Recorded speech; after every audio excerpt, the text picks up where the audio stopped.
Device മജുവാന consume, അതായത് നമ്മുടെ കഞ്ചാവ് കൺസ്യൂം ചെയ്ത ആളുടെ ആ ഒരു മെഷർ ചെയ്യാൻ, കഞ്ചാവ് കൺസപ്ഷൻ മെഷർ ചെയ്യാനുള്ള ഒരു ഡിവൈസ് ആയിരുന്നു അന്ന് ആ പ്രൊഡക്റ്റിൽ വിജയിച്ചിട്ടുണ്ടായിരുന്നത്. നമ്മുടെ സ്റ്റുഡന്റ് ഡെവലപ്പ് ചെയ്ത ഒരു ഇന്നോവേഷനാണ്. അതായത് ഇതുവരെ നിലവിലില്ലാത്ത രീതിയിലുള്ള ഒരു പ്രശ്നത്തെ സോൾവ് ചെയ്യുന്ന ഒരു സൊല്യൂഷൻ. അതാണ് ഇന്നോവേഷൻ കൊണ്ട് ഉദ്ദേശിക്കുന്നത്. ഇത് നമ്മുടെ സ്റ്റുഡന്റ് ചെയ്തതാണ്. അതുപോലെ തന്നെ നമ്മൾക്ക് ഓരോരുത്തരും ആലോചിക്കേണ്ടത് പല ആശയങ്ങളും, ഇപ്പൊ ടെക്നോളജി അറിയണം എന്നുള്ളത് മാത്രമല്ല, പലതരത്തിലുള്ള ആശയങ്ങൾ നമ്മുടെയൊക്കെ മനസ്സിൽ പലപ്പോഴും കടന്നുപോകും. ആശയങ്ങളാണ് ലോകത്തെ നയിച്ചുകൊണ്ടിരിക്കുന്നത്, ആശയങ്ങളാണ് ലോകത്തെ മാറ്റിക്കൊണ്ടിരിക്കുന്നത്. ഇപ്പൊ സ്റ്റീം എഞ്ചിൻ പഴയ കാലത്താണെങ്കിൽ സ്റ്റീം എഞ്ചിൻ കണ്ടുപിടിച്ച സമയത്ത് അത് വളരെ വലിയ മാറ്റങ്ങൾ ലോകത്തിനുണ്ടാക്കിയിട്ടുണ്ട്. അതുപോലെ തന്നെ അച്ചടി യന്ത്രം, പ്രിന്റിംഗ് ടെക്നോളജി വന്ന സമയത്ത് എന്തെല്ലാം മാറ്റങ്ങൾ വന്നു, എന്തെല്ലാം നോളജ് ഡിസ്ട്രിബ്യൂഷനിൽ എത്ര എളുപ്പം അത് സാധിച്ചു എന്നുള്ളത് നമുക്ക് അറിയുന്നതാണ്. ഇന്നത്തെ കാലഘട്ടത്തിൽ നോക്കുകയാണെങ്കിൽ ഓരോ സെക്കൻഡിൽ പുതിയ ഇന്നോവേഷൻസ് ലോകം മുഴുവൻ തന്നെ വന്നുകൊണ്ടിരിക്കുകയാണ്. ഇതിലൊക്കെ നമ്മൾ എത്രമാത്രം ഇമ്പാർട്ട് ചെയ്യും, നമ്മൾ എത്രമാത്രം ഇതിലൊക്കെ പാർട്ടിസിപ്പേറ്റ് ചെയ്യുന്നു എന്ന് ചോദിച്ചു കഴിഞ്ഞാൽ നമുക്ക് അതിനുള്ള ഒരു എക്കോസിസ്റ്റം ഡെവലപ്പ് ചെയ്തിട്ടുണ്ടായിരുന്നില്ല ഇതുവരെ എന്നുള്ളതാണ്. നമ്മുടെ മനസ്സിലൊക്കെ ഓരോ ആശയങ്ങൾ നിങ്ങൾക്ക് അറിയാം, നിങ്ങളുടെയൊക്കെ മനസ്സിൽ തോന്നുന്ന ഏത് ചെറുത് എന്ന് നമുക്ക് പറയാൻ പറ്റില്ല, ചെറുതോ വലുതോ എന്നുള്ളതൊക്കെ പിന്നീട് വരുന്ന കാര്യങ്ങളാണ്. ആശയങ്ങൾ അതിനെന്ത് അപ്രൂവലാണ്, അല്ലെങ്കിൽ എന്ത് വാലിഡേഷനാണ്, എന്ത് റെക്കഗ്നേഷനാണ് ഇതുവരെ കിട്ടിക്കൊണ്ടിരുന്നത്? നമുക്കൊരു ആശയം തോന്നുന്നത് എന്ത് സംഭവിക്കുന്നു? ഒന്നുമില്ല. നമ്മൾ ചിലപ്പോൾ നമ്മുടെ സുഹൃത്തിനോട് പറയും, ചിലപ്പോൾ നമ്മുടെ പേരൻസിനോട് പറയും, അതോടുകൂടി അത് അവസാനിക്കാറാണ് പതിവ്. അത് ഒരിക്കലും തന്നെ ഒരു അടുത്ത സ്റ്റെപ്പിലേക്ക് വന്ന ഒരു പ്രൊജക്റ്റിലേക്ക് മാറി ഒരു വലിയ പദ്ധതിയിലേക്ക് മാറാനുള്ള ഒരു സിസ്റ്റം നമുക്ക് ഉണ്ടായിരുന്നില്ല എന്നുള്ളത് സത്യമാണ്. അതിലൊരു മാറ്റമാണ് നമ്മൾ ഇതിനെ കൊണ്ട് ഉദ്ദേശിക്കുന്നത്. സോ എന്താശയം എന്നുള്ളത് നിങ്ങളുടെയൊക്കെ മനസ്സിൽ തോന്നുന്ന ഏത് ആശയത്തെയും നമുക്ക് ഒരു വലിയ പ്രൊജക്റ്റാക്കി മാറ്റിയെടുക്കാൻ പറ്റുന്ന ഒരു സംവിധാനം ആണ് YIPയിലൂടെ നമ്മൾ ഒരുക്കുന്നത്.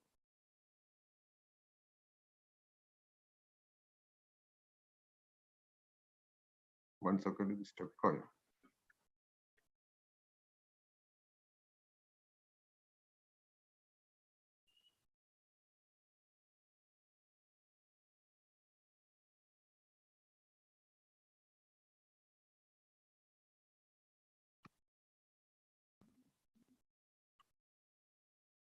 പ്രസന്റേഷൻ ഒരു ചെറിയ പ്രശ്നമാണ്. ഒരു മിനിറ്റ്, സ്റ്റക്ക് ആയി തോന്നുന്നു.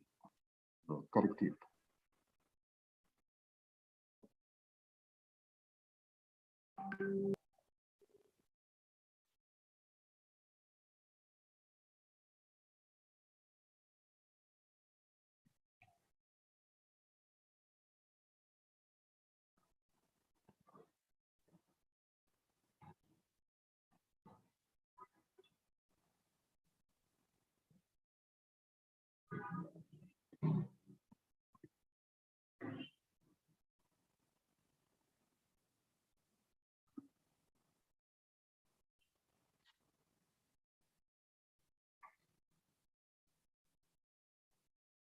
എന്റെ സ്ക്രീൻ കാണുന്നുണ്ടോ സാർ? എന്റെ സ്ക്രീൻ കാണാൻ പറ്റുന്നുണ്ടോ? ഇത് ഫുൾ സ്ക്രീൻ ആക്കേണ്ടതുണ്ടോ? ഇങ്ങനെ മതിയോ? പ്രസന്റേഷൻ മോഡിലാക്കണോ? മതിയാവും.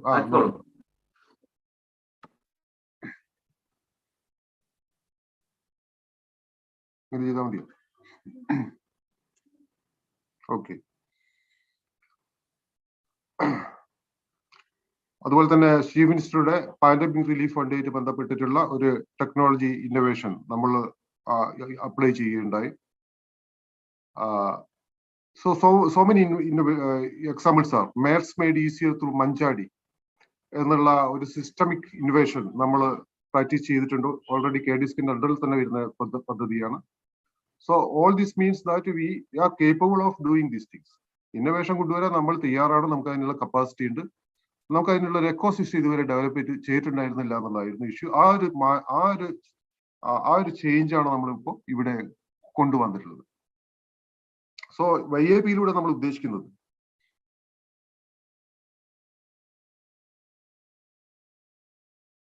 കാണാൻ പറ്റുന്നുണ്ടല്ലോ അല്ലേ? കാണാൻ പറ്റുന്നുണ്ടല്ലോ അല്ലെ? ഓക്കെ. സോ കേരളത്തിന്റെ പ്രാദേശികമായുള്ള ഡെവലപ്മെന്റൽ പ്രശ്നങ്ങളുമായിട്ട് ബന്ധപ്പെട്ട് നോക്കുകയാണെങ്കിൽ വളരെ പ്രധാനപ്പെട്ട ഒരു ചേഞ്ചാണ് നമ്മൾ YIP-യിലൂടെ കൊണ്ടുവരാൻ ഉദ്ദേശിക്കുന്നത്. നമ്മളെ ഒരു നോളജ് സൊസൈറ്റി ആയിട്ട് ഡെവലപ്പ് ചെയ്യുക എന്നുള്ളതാണ് ഈ ഒരു കേരളത്തിന്റെ ഏറ്റവും വലിയ സ്ട്രെങ്ത് എന്ന് പറയുന്ന നോളജാണ്. ലോകത്തിലെ പല രാജ്യങ്ങളിലും നമ്മുടെ ആളുകൾ വളരെ ഉയർന്ന സ്ഥാനങ്ങളിൽ വർക്ക് ചെയ്യുന്നുണ്ട്. അതൊക്കെ വളരെ നോളജബിൾ ആയിട്ടുള്ള പീപ്പിൾ ആണ്. അതുപോലെ നമ്മൾ ഓരോരുത്തരെയും ആ നോളജ് സൊസൈറ്റി ഡെവലപ്മെന്റിൽ ഇമ്പാർട്ട് ചെയ്യുക എന്നുള്ളത് കൂടി YIP-യുടെ ഒരു ഉദ്ദേശമാണ്. 8ാം ക്ലാസ് മുതൽ, നേരത്തെ പറഞ്ഞ പോലെ തന്നെ 8ാം ക്ലാസ് മുതൽക്കുള്ള സ്റ്റുഡൻസിനാണ് ഇതിൽ പാർട്ടിസിപ്പേറ്റ് ചെയ്യാൻ പറ്റുക. അതുപോലെ തന്നെ പലതരത്തിലുള്ള ട്രെയിനിങ് നിങ്ങൾക്കുണ്ട്. വോയിസ് ഓഫ് കസ്റ്റമർ ട്രെയിനിങ് ആണ് ആദ്യത്തെ ട്രെയിനിങ് എന്ന് പറയുന്നത്. വളരെ ഡിസൈൻ തിങ്കിങ്ങിലുള്ള ഒരു ട്രെയിനിങ് ആണ്. സ്റ്റാൻഫോർഡ് യൂണിവേഴ്സിറ്റി ഡിസൈൻ ചെയ്തിട്ടുള്ള ഡിസൈൻ തിങ്കിങ് എന്നുള്ള ഇപ്പൊ ലോകം മുഴുവൻ തന്നെ ഏറ്റവും കൂടുതൽ ഡിമാൻഡ് ഉള്ള ഒരു ട്രെയിനിങ്ങിന്റെ ഒരു പാർട്ടാകാൻ നിങ്ങൾക്ക് വോയിസ് ഓഫ് കസ്റ്റമർ ട്രെയിനിങ്ങിലൂടെ നിങ്ങൾക്കത് ലഭിക്കുന്നുണ്ട്. പിന്നെ നിങ്ങൾക്ക് മെന്ററിംഗ് ഉണ്ട്, ഫണ്ടിങ് ഉണ്ട്, ഒരു പ്രൊജക്ട് മുന്നോട്ട് കൊണ്ടുപോകാൻ വേണ്ടിയിട്ടുള്ള ടെക്നോളജിക്കൽ ആയിട്ടുള്ളതും അതുപോലെ തന്നെ ബിസിനസ് ഓറിയന്റഡ് ആയിട്ടുള്ള മെന്ററിങ് നിങ്ങൾക്ക് കിട്ടും. കേരളത്തിലെ ഏറ്റവും മികച്ച ടെക്നോളജിക്കൽ കമ്പനികളും അതുപോലെ തന്നെ സപ്പോർട്ട് സിസ്റ്റവും ഇതിനുവേണ്ടി തയ്യാറാക്കി വെച്ച ശേഷമാണ് YIP എന്ന് പറയുന്ന ഈ പ്രോഗ്രാം നമ്മൾ ലോഞ്ച് ചെയ്യുന്നത്. ഇൻസ്റ്റിറ്റ്യൂഷൻ, ഇതിൽ പങ്കെടുക്കുന്ന ഇൻസ്റ്റിറ്റ്യൂഷൻ എന്താണ് നേട്ടം എന്നുള്ളതാണ്. കേരളത്തിന്റെ ഇന്നോവേഷൻ എക്കോ സിസ്റ്റത്തിലുള്ള പാർട്ടാവാൻ പറ്റുക എന്നുള്ളതാണ് ഇൻസ്റ്റിറ്റ്യൂഷനിലുള്ള ഏറ്റവും വലിയ പ്രധാനപ്പെട്ട ഒരു നേട്ടം. അതുപോലെ തന്നെ ഇന്നോവേഷൻ ഇൻഡെക്സിൽ ഇൻസ്റ്റിറ്റ്യൂഷനുകളുടെ റാങ്കിങ് ഉയർത്തിക്കൊണ്ടുവരാൻ പലതരത്തിലുള്ള ഇൻഡെക്സുകളിൽ ഒരു ഇൻഡെക്സ് ആണ് ഇന്നോവേഷൻ ഇൻഡെക്സ് എന്ന് പറയുന്നത്. അതിൽ നിങ്ങളുടെ ഇൻസ്റ്റിറ്റ്യൂഷന്റെ റാങ്കിങ് ഉയർത്തിക്കൊണ്ടുവരാൻ തീർച്ചയായിട്ടും ഇതിൽ പാർട്ടിസിപ്പേറ്റ് ചെയ്യുന്നതിലൂടെ YIP-യിൽ പാർട്ടിസിപ്പേറ്റ് ചെയ്യുന്നതിലൂടെ കഴിയും. കേരള ഗവൺമെന്റിന്റെ മറ്റ് പല പ്രൊജക്ടുകളിലും ഒരു മുൻഗണന കിട്ടാൻ വേണ്ടി ഈ പ്രൊജക്ട് ഇൻസ്റ്റിറ്റ്യൂഷനെ സഹായിക്കും. എന്ന് മാത്രമല്ല, നിങ്ങളുടെ ഇൻസ്റ്റിറ്റ്യൂഷനിലുള്ള സ്റ്റുഡൻസ് നാളെ ഒരു മാതൃകയാകുന്ന സമയത്ത് ആ ഇൻസ്റ്റിറ്റ്യൂഷന് തീർച്ചയായിട്ടും അഭിമാനിക്കാവുന്ന ഒരു കാര്യം തന്നെയായിരിക്കുകയും ചെയ്യും. സ്റ്റുഡൻസിന് എന്താണ് ലഭിക്കുക എന്ന് ചോദിച്ചു കഴിഞ്ഞാൽ നിങ്ങൾക്ക് ഓൾറെഡി തന്നെ മനസ്സിലായിട്ടുണ്ടാകും എന്ത് അത്ര വലിയ പ്രൊജക്റ്റ് ആണ് ഈ YIP എന്നുള്ളത്. ഇതിലൊന്ന്, നിങ്ങളുടെ കരിയറായിട്ട് ബന്ധപ്പെട്ട് നിങ്ങളുടെ റെസ്യൂമെയിൽ, നിങ്ങളുടെ ബയോഡാറ്റയിൽ നിങ്ങൾക്ക് ക്രമേണ പിന്നീട് ഉൾപ്പെടുത്താൻ പറ്റുന്നതാണ്. നിങ്ങൾക്ക് ഈ ട്രെയിനിങ് കിട്ടിയിട്ട് നിങ്ങൾ YIP-യിൽ പങ്കെടുത്തിട്ടുണ്ട് എന്ന് വെച്ചാൽ പ്രോബ്ലം സോൾവിങ് ആയിട്ടുള്ള സ്കില്ല് നിങ്ങൾക്ക്, അല്ലെങ്കിൽ അതിനുള്ള ട്രെയിനിങ് നിങ്ങൾക്ക് കിട്ടിയിട്ടുണ്ട്, നിങ്ങൾക്ക് അത് കഴിയും എന്നുള്ളതിന്റെ തെളിവ് കൂടിയാണ്. പ്രോബ്ലം സോൾവിങ്, പ്രശ്നങ്ങളെ പരിഹരിക്കാനുള്ള ട്രെയിനിങ് നിങ്ങൾക്ക്, അല്ലെങ്കിൽ പരിഹാരത്തിനുള്ള ഒരു ഓറിയന്റേഷൻ നിങ്ങൾക്ക് കിട്ടിയിട്ടുണ്ട്. ഒരു സക്സസ്ഫുൾ ഇന്നോവേറ്റർ മാത്രമല്ല, സക്സസ്ഫുൾ ആന്ത്രപ്രണർഷിപ്പ്, ഒരു ബിസിനസ് സംരംഭകന് ഇനി അങ്ങോട്ട് ഉള്ള ഏറ്റവും മികച്ച ക്വാളിറ്റികളിൽ ഇപ്പൊ കമ്പനികളൊക്കെ തന്നെ തിരഞ്ഞെടുക്കുന്ന സമയത്ത് ഒരു സ്റ്റാഫിനെ അല്ലെങ്കിൽ ഒരു എംപ്ലോയിയെ തിരഞ്ഞെടുക്കുമ്പോൾ അവർ നോക്കുന്നത് എത്രമാത്രം ഈ പ്രോബ്ലം സോൾവിങ് സ്കില്ലുണ്ട്, അതുപോലെ തന്നെ എത്രമാത്രം ആന്ത്രപ്രണർഷിപ്പ് സ്കില്ല് ഈ കാൻഡിഡേറ്റിന് ഉണ്ട് എന്നുള്ള രീതിയിലാണ് അവർ നോക്കിക്കാണുക. കാരണം കമ്പനികളെ സംബന്ധിച്ചോളം അല്ലെങ്കിൽ സ്ഥാപനങ്ങളെ സംബന്ധിച്ചോളം ഓരോ യൂണിറ്റുകളും പ്രോഫിറ്റ് സെന്റേഴ്സ് ആയിട്ട് മാറുന്നുണ്ട്. പ്രോഫിറ്റ് ഉണ്ടാക്കുന്ന സെന്റേഴ്സ് ആയിട്ട് മാറുക എന്നുള്ളത് ബിസിനസ് സെന്റേഴ്സ് ആയിട്ട് മാറുന്നുണ്ട്. ഇപ്പൊ ഫോർ എക്സാമ്പിൾ ബാങ്കുകളൊക്കെ. അപ്പൊ അവിടെയൊക്കെ തന്നെ പ്രോബ്ലം സോൾവ് ചെയ്ത് കസ്റ്റമർ സെൻട്രിക് ആയിട്ടുള്ള അപ്രോച്ചിലൂടെ ഈ ബിസിനസിനെ മുന്നോട്ട് കൊണ്ടുപോകാൻ അല്ലെങ്കിൽ ഈ പ്രസ്ഥാനത്തെ മുന്നോട്ട് കൊണ്ടുപോകാൻ കഴിയുന്ന ആളുകളെയാണ്, കേപ്പബിൾ ആയിട്ടുള്ള ആൾക്കാരെയാണ് അവർ റിക്രൂട്ട് ചെയ്യുക. സോ അതിലൊക്കെ തന്നെ നിങ്ങൾക്ക് ഇതിൽ ഒരു കഴിവ് തെളിയിച്ചു കഴിഞ്ഞാൽ നിങ്ങൾക്ക് ഒരു മുൻഗണന കിട്ടും എന്നുള്ളത് ഉറപ്പാണ്.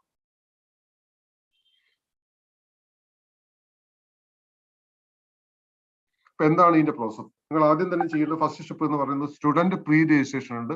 അത് ഞാൻ നേരത്തെ പറഞ്ഞ പോലെ തന്നെ yip.kerala.gov.in എന്നുള്ള സൈറ്റിൽ പോയി കഴിഞ്ഞാൽ നിങ്ങൾക്ക് സ്റ്റുഡന്റ് പ്രീ രജിസ്ട്രേഷൻ ഉണ്ട്. അവിടെ നിങ്ങളുടെ പേര്, ക്ലാസ് ഒക്കെ കൊടുത്തു കഴിഞ്ഞാൽ, സിമ്പിൾ കാര്യങ്ങൾ കൊടുത്തു കഴിഞ്ഞാൽ നിങ്ങൾക്ക് സ്റ്റുഡന്റ് പ്രീ രജിസ്ട്രേഷൻ കിട്ടും. അതിനുശേഷം നിങ്ങൾക്ക് സ്റ്റുഡന്റ് രജിസ്ട്രേഷനിലേക്ക് വരാൻ പറ്റും. അതിൽ തന്നെ അതിനെല്ലാം നിങ്ങൾ അതിന്റെ ഗൈഡൻസ് അതിൽ തന്നെ കിട്ടിക്കൊണ്ടിരിക്കും. പിന്നെ നിങ്ങൾക്ക് വോയിസ് ഓഫ് കസ്റ്റമർ ട്രെയിനിങ്ങിൽ അതിൽ തന്നെയുള്ള LMS ലേണിംഗ് മാനേജ്മെന്റ് സിസ്റ്റത്തിൽ വോയിസ് ഓഫ് കസ്റ്റമർ ട്രെയിനിങ് ഉണ്ട്. അതായത് നേരത്തെ പറഞ്ഞ പോലെ തന്നെ ഒരു കസ്റ്റമറുടെ ഭാഗത്ത് നിന്ന് അവരുടെ പ്രശ്നം എങ്ങനെയാണ് നോക്കിക്കാണുക എന്നുള്ളതിൽ ചെറിയ ട്രെയിനിങ് 15-20 മിനിറ്റ് നീണ്ടു നിൽക്കുന്ന ട്രെയിനിങ് ആണ്. അത് കംപ്ലീറ്റ് ചെയ്ത് കഴിഞ്ഞാൽ അതിലുള്ള താഴെ കൊടുക്കുന്ന ചില ചോദ്യങ്ങൾ നിങ്ങൾക്ക് ആൻസർ ചെയ്യാൻ പറയും. അത് സിമ്പിൾ ക്വസ്റ്റ്യൻസ് ആണ്. അത് ആൻസർ ചെയ്ത് കഴിഞ്ഞാൽ നിങ്ങൾക്ക് ആ സർട്ടിഫിക്കറ്റ് ഡൗൺലോഡ് ചെയ്യാം. അതാണ് നിങ്ങൾക്ക് കിട്ടുന്ന ആദ്യത്തെ സർട്ടിഫിക്കറ്റ്. സോ സ്റ്റുഡന്റ് രജിസ്ട്രേഷൻ കഴിഞ്ഞാൽ തന്നെ ഉടനെ തന്നെ നിങ്ങൾക്ക് കേരള ഗവൺമെന്റിന്റെ YIP-യിൽ നിന്നുള്ള ഒരു സർട്ടിഫിക്കറ്റ് നിങ്ങൾക്ക് ഡിസൈൻ തിങ്കിങ്ങിൽ നിങ്ങൾക്ക് ലഭിക്കുകയാണ്. പിന്നെ നിങ്ങൾ ടീം ഫോം ചെയ്യും. ടീം ഫോം ചെയ്യുക എന്ന് പറഞ്ഞാൽ നിങ്ങളുടെ സുഹൃത്തുക്കളെ, കൂട്ടുകാരെ പങ്കെടുപ്പിച്ചുകൊണ്ട് വേണം ഈ പ്രോജക്റ്റ് മുന്നോട്ട് കൊണ്ടുപോകാൻ. 2 മുതൽ 5 പേര് വരെ, ഏറ്റവും മിനിമം 2 പേരാണ്. 5 പേര് വരെയുള്ള ഒരു ടീമിനെ ഫോം ചെയ്തുകൊണ്ട്, അത് നിങ്ങളുടെ ഇൻസ്റ്റിറ്റ്യൂഷനിലുള്ള ടീമാവാം, ഇനി മറ്റു ഇൻസ്റ്റിറ്റ്യൂഷനായാലും കുഴപ്പമൊന്നുമില്ല. ആ ടീം ഫോം ചെയ്യുക. ആ ടീം ഫോം ചെയ്ത് ഈ ഏത് ഐഡിയ ആണ് നിങ്ങൾ മുന്നോട്ട് കൊണ്ടുപോകാൻ ഉദ്ദേശിക്കുന്നത്, ഏത് പ്രൊജക്റ്റാണ് നിങ്ങൾ മുന്നോട്ട് കൊണ്ടുപോകാൻ ഉദ്ദേശിക്കുന്നത്, ആ ഐഡിയയെ പറ്റിയുള്ള ചില കാര്യങ്ങൾ നിങ്ങൾ സബ്മിറ്റ് ചെയ്യാം. അങ്ങനെ ഐഡിയ നിങ്ങൾ പിന്നെ നിങ്ങളുടെ ഇൻസ്റ്റിറ്റ്യൂട്ട്, നിങ്ങൾ പഠിക്കുന്ന ഇൻസ്റ്റിറ്റ്യൂട്ട് അപ്രൂവ് ചെയ്യണം. ആ ഐഡിയ അപ്രൂവ് ചെയ്ത് കഴിഞ്ഞാൽ നിങ്ങൾ ഈ പ്രോസസ്സിലേക്ക് എത്തി. ഇത്രയാണ് ഇതിന്റെ സ്റ്റെപ്പ്. സംഗതി മനസ്സിലായോ? ഒന്ന്, നിങ്ങളുടെ സ്റ്റുഡന്റ് ആയിട്ട് പ്രീ രജിസ്ട്രേഷൻ ഉണ്ട്. അതിൽ ബേസിക് കാര്യങ്ങളൊക്കെ കൊടുത്തു കഴിഞ്ഞാൽ പിന്നെ സ്റ്റുഡന്റ് രജിസ്ട്രേഷനിലേക്ക് നിങ്ങൾക്ക് പോകാൻ പറ്റും. ഇതിലൊക്കെ നിങ്ങൾ ഹെൽപ്പ് ചെയ്യാൻ വേണ്ടി നിങ്ങൾക്ക് ഫെസിലിറ്റേറ്റേഴ്സ് ഉണ്ട്. ഇവിടെയൊക്കെ എന്ത് സംശയം ഉണ്ടെങ്കിലും നിങ്ങൾക്ക് ക്ലിയർ ചെയ്യാൻ പറ്റും ക്രമേണ. ഇതൊന്നും കോംപ്ലിക്കേറ്റഡ് ആയുള്ള പ്രോസസ് അല്ല. ഓക്കെ, അപ്പൊ ഇതുപോലെ തന്നെ ഇതൊക്കെ കംപ്ലീറ്റ് ഓൺലൈനാണ്. പിന്നെ നിങ്ങൾക്ക് ഒരു ചെറിയ ട്രെയിനിങ്, അതിൽ തന്നെ പ്രീ റെക്കോർഡഡ് ആയുള്ള ട്രെയിനിങ്ങിൽ നിങ്ങൾക്ക് പങ്കെടുക്കാം. ആ ട്രെയിനിങ് കഴിഞ്ഞ് ചെറിയ ക്വസ്റ്റ്യൻസ് നിങ്ങൾ ആൻസർ ചെയ്ത് കഴിഞ്ഞാൽ നിങ്ങൾക്ക് സർട്ടിഫിക്കറ്റ് കിട്ടും. ആ സർട്ടിഫിക്കറ്റ് കിട്ടി നിങ്ങൾ ടീമിനെ ഫോം ചെയ്യണം. അതായത് നിങ്ങളുടെ ഫ്രണ്ട്സിനെ ചേർത്ത് വെച്ചുകൊണ്ട് 2 പേരെയും 5 പേരുടെ ഒരു ടീമിനെ ചേർത്ത് ഒരു ടീം ഫോം ചെയ്യുക. അതിനുശേഷം നിങ്ങൾ ഏത് ഐഡിയ, എന്ത് ആശയത്തെയാണ് മുന്നോട്ട് കൊണ്ടുപോകാൻ ഉദ്ദേശിക്കുന്നത്, അത് അവതരിപ്പിച്ചു കഴിഞ്ഞാൽ, അത് അപ്രൂവ് ചെയ്ത് കഴിഞ്ഞാൽ നിങ്ങൾക്ക് ഈ പദ്ധതിയുടെ പ്രോസസ്സിലേക്ക് നിങ്ങൾക്ക് കടന്നു വരാൻ പറ്റും. ഓക്കെ, പ്രീ രജിസ്ട്രേഷനിൽ നിങ്ങളുടെ പേര്, ഇമെയിൽ ഐഡി, മൊബൈൽ നമ്പർ കൊടുത്തുകൊണ്ട് നിങ്ങൾക്ക് ചെയ്യാൻ പറ്റും. ഇമെയിൽ നമ്പർ, മൊബൈലും ഒക്കെ വെരിഫൈ ചെയ്ത് കഴിഞ്ഞാൽ നിങ്ങളുടെ ഫുൾ പ്രൊഫൈൽ നിങ്ങൾക്ക് അപ്ഡേറ്റ് ചെയ്യാം. അത് കഴിഞ്ഞാൽ നിങ്ങൾക്ക് വോയിസ് ഓഫ് കസ്റ്റമർ ട്രെയിനിങ് ഉണ്ടാവും. അതിൽ തന്നെ ഓൾറെഡി റെക്കോർഡഡ് ആയിട്ടുള്ളതാണ്. പിന്നെ നിങ്ങളുടെ ഐഡി എന്താണെന്നുള്ളത് അതിൽ സബ്മിറ്റ് ചെയ്യാനുള്ള ഒരു ഫോർമാറ്റ് നിങ്ങൾക്ക് കിട്ടും. പിന്നെ നിങ്ങൾക്ക് ടീമിനെ ഫോം ചെയ്യാം. അതിനുശേഷം ആ ട്രെയിനിങ്ങിൽ തന്നിട്ടുള്ള ഇൻപുട്സ് അനുസരിച്ച് നിങ്ങൾ ഒരു voice of customer survey complete ചെയ്യാം. അതെങ്ങനെയാണെന്നുള്ള ട്രെയിനിങ്ങിൽ നിങ്ങൾക്ക് പറഞ്ഞു തന്നിട്ടുണ്ടാവും. ആ ട്രെയിനിങ്ങിൽ അതിനെ പറ്റി പറയുന്നുണ്ട്. അതിനുശേഷം ഐഡിയയെ പറ്റിയുള്ള നിങ്ങളുടെ ആശയം എന്താണെന്നുള്ളതിനെ പറ്റിയുള്ള കുറച്ച് കാര്യങ്ങൾ കൂടി അപ്ഡേറ്റ് ചെയ്ത് കഴിഞ്ഞ് അത് അപ്രൂവ് ചെയ്ത് കഴിഞ്ഞാൽ നിങ്ങൾക്ക് YIPയിലെ ഈ ഒരു പ്രോസസ്സിൽ 3 ഇയർ ആയിട്ട് നീണ്ടു നിൽക്കുന്ന ഈ പ്രോഗ്രാമിലേക്ക് നിങ്ങൾക്ക് പങ്കെടുക്കാൻ പറ്റും.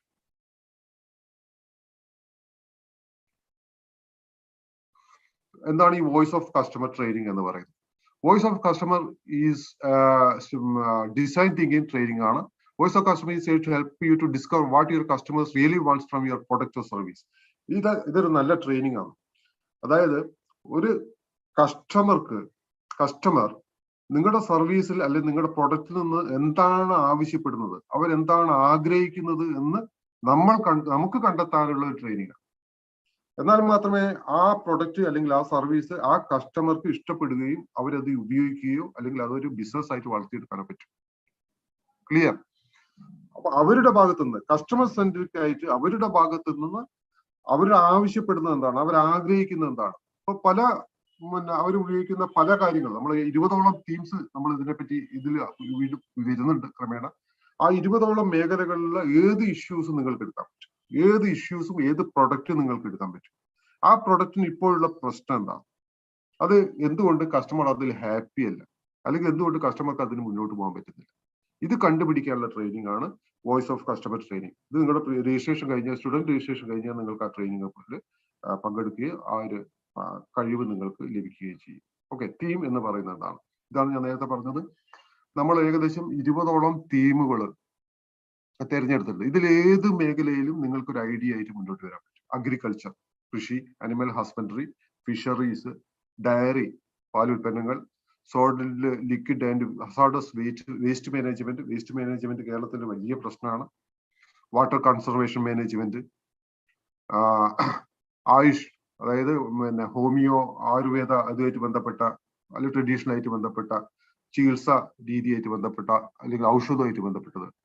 പിന്നെ ട്രഡീഷണൽ ഇൻഡസ്ട്രീസ്, പരമ്പരാഗത വ്യവസായങ്ങൾ, ചെറുകിട വ്യവസായങ്ങൾ, business model innovation, future technology ആയിട്ട് ബന്ധപ്പെട്ട, ടെക്നോളജിക്കലായിട്ട് മുന്നോട്ട് പോകാൻ ടെക്നോളജി ആയിട്ട് താല്പര്യമുള്ള ആളുകൾക്ക്, അതിൽ കഴിവുള്ള ആൾക്കാർക്ക് ടെക്നോളജി ആയിട്ട് ബന്ധപ്പെട്ട ആശയങ്ങൾ മുന്നോട്ട് കൊണ്ടുവരാൻ പറ്റും. പിന്നെ എനർജി, കുട്ടികളുടെ പ്രശ്നങ്ങൾ. ഇപ്പൊ നമുക്ക് ടെക്നോളജി മാത്രമല്ല, എല്ലാവരും വിചാരിക്കും ഇപ്പൊ സയൻസ് അല്ലെങ്കിൽ ടെക്നോളജി, ഒരിക്കലും അല്ല. ഇതിൽ നിങ്ങൾക്ക് ഒരു സാമൂഹ്യ പ്രശ്നം പരിഹരിക്കാനുള്ള ഒരു ആശയമുണ്ട്. ഫോർ എക്സാമ്പിൾ, കുട്ടികളുമായിട്ട് ബന്ധപ്പെട്ട് അവർ അഭിമുഖീകരിക്കുന്ന ഒരു ഇഷ്യൂ എങ്ങനെ പരിഹരിക്കാൻ പറ്റും, അങ്ങനെ ഒരു ആശയം നിങ്ങൾക്ക് തോന്നിയാൽ അത് അവതരിപ്പിക്കാൻ പറ്റും. അതുപോലെ തന്നെ elderly person, problems of elderly person, പ്രായമായിട്ടുള്ള ആളുകൾ അനുഭവിക്കുന്ന, ഫോർ എക്സാമ്പിൾ അവർ സഞ്ചരിക്കുന്ന അവർ ഉപയോഗിക്കുന്ന വീൽ ചെയറിൽ ഉണ്ടാകുന്ന ഒരു പോരായ്മ, അല്ലെങ്കിൽ അവർക്കുള്ള വേറെ എന്തെങ്കിലും ഒരു പ്രശ്നം, ഇതെങ്ങനെ പരിഹരിക്കാൻ പറ്റും. ഇങ്ങനെ ഒരു ആശയം നമ്മൾ മുന്നോട്ട് വെച്ച് കഴിഞ്ഞാൽ, ഒരു ആശയം നിങ്ങൾക്ക് ഉണ്ടായി കഴിഞ്ഞാൽ ആ ആശയം മുന്നോട്ട് വെച്ച് കഴിഞ്ഞാൽ നമുക്ക് YIP-യിൽ പങ്കെടുക്കാൻ പറ്റും. Okay. Post pandemic innovations, modern medicine, medical technology, അങ്ങനെ ടെക്നോളജിയും സോഷ്യൽ സെൻട്രിക് ആയിട്ടുള്ള സോഷ്യൽ പ്രോബ്ലം ആയിട്ട് ബന്ധപ്പെട്ട കാര്യങ്ങളും, അങ്ങനെ ഏത് മേഖലയിൽ 20ഓളം മേഖലകളിലുള്ള ഏത് ആശയത്തെയും നിങ്ങൾക്ക് മുന്നോട്ട് കൊണ്ടുവരാൻ പറ്റും.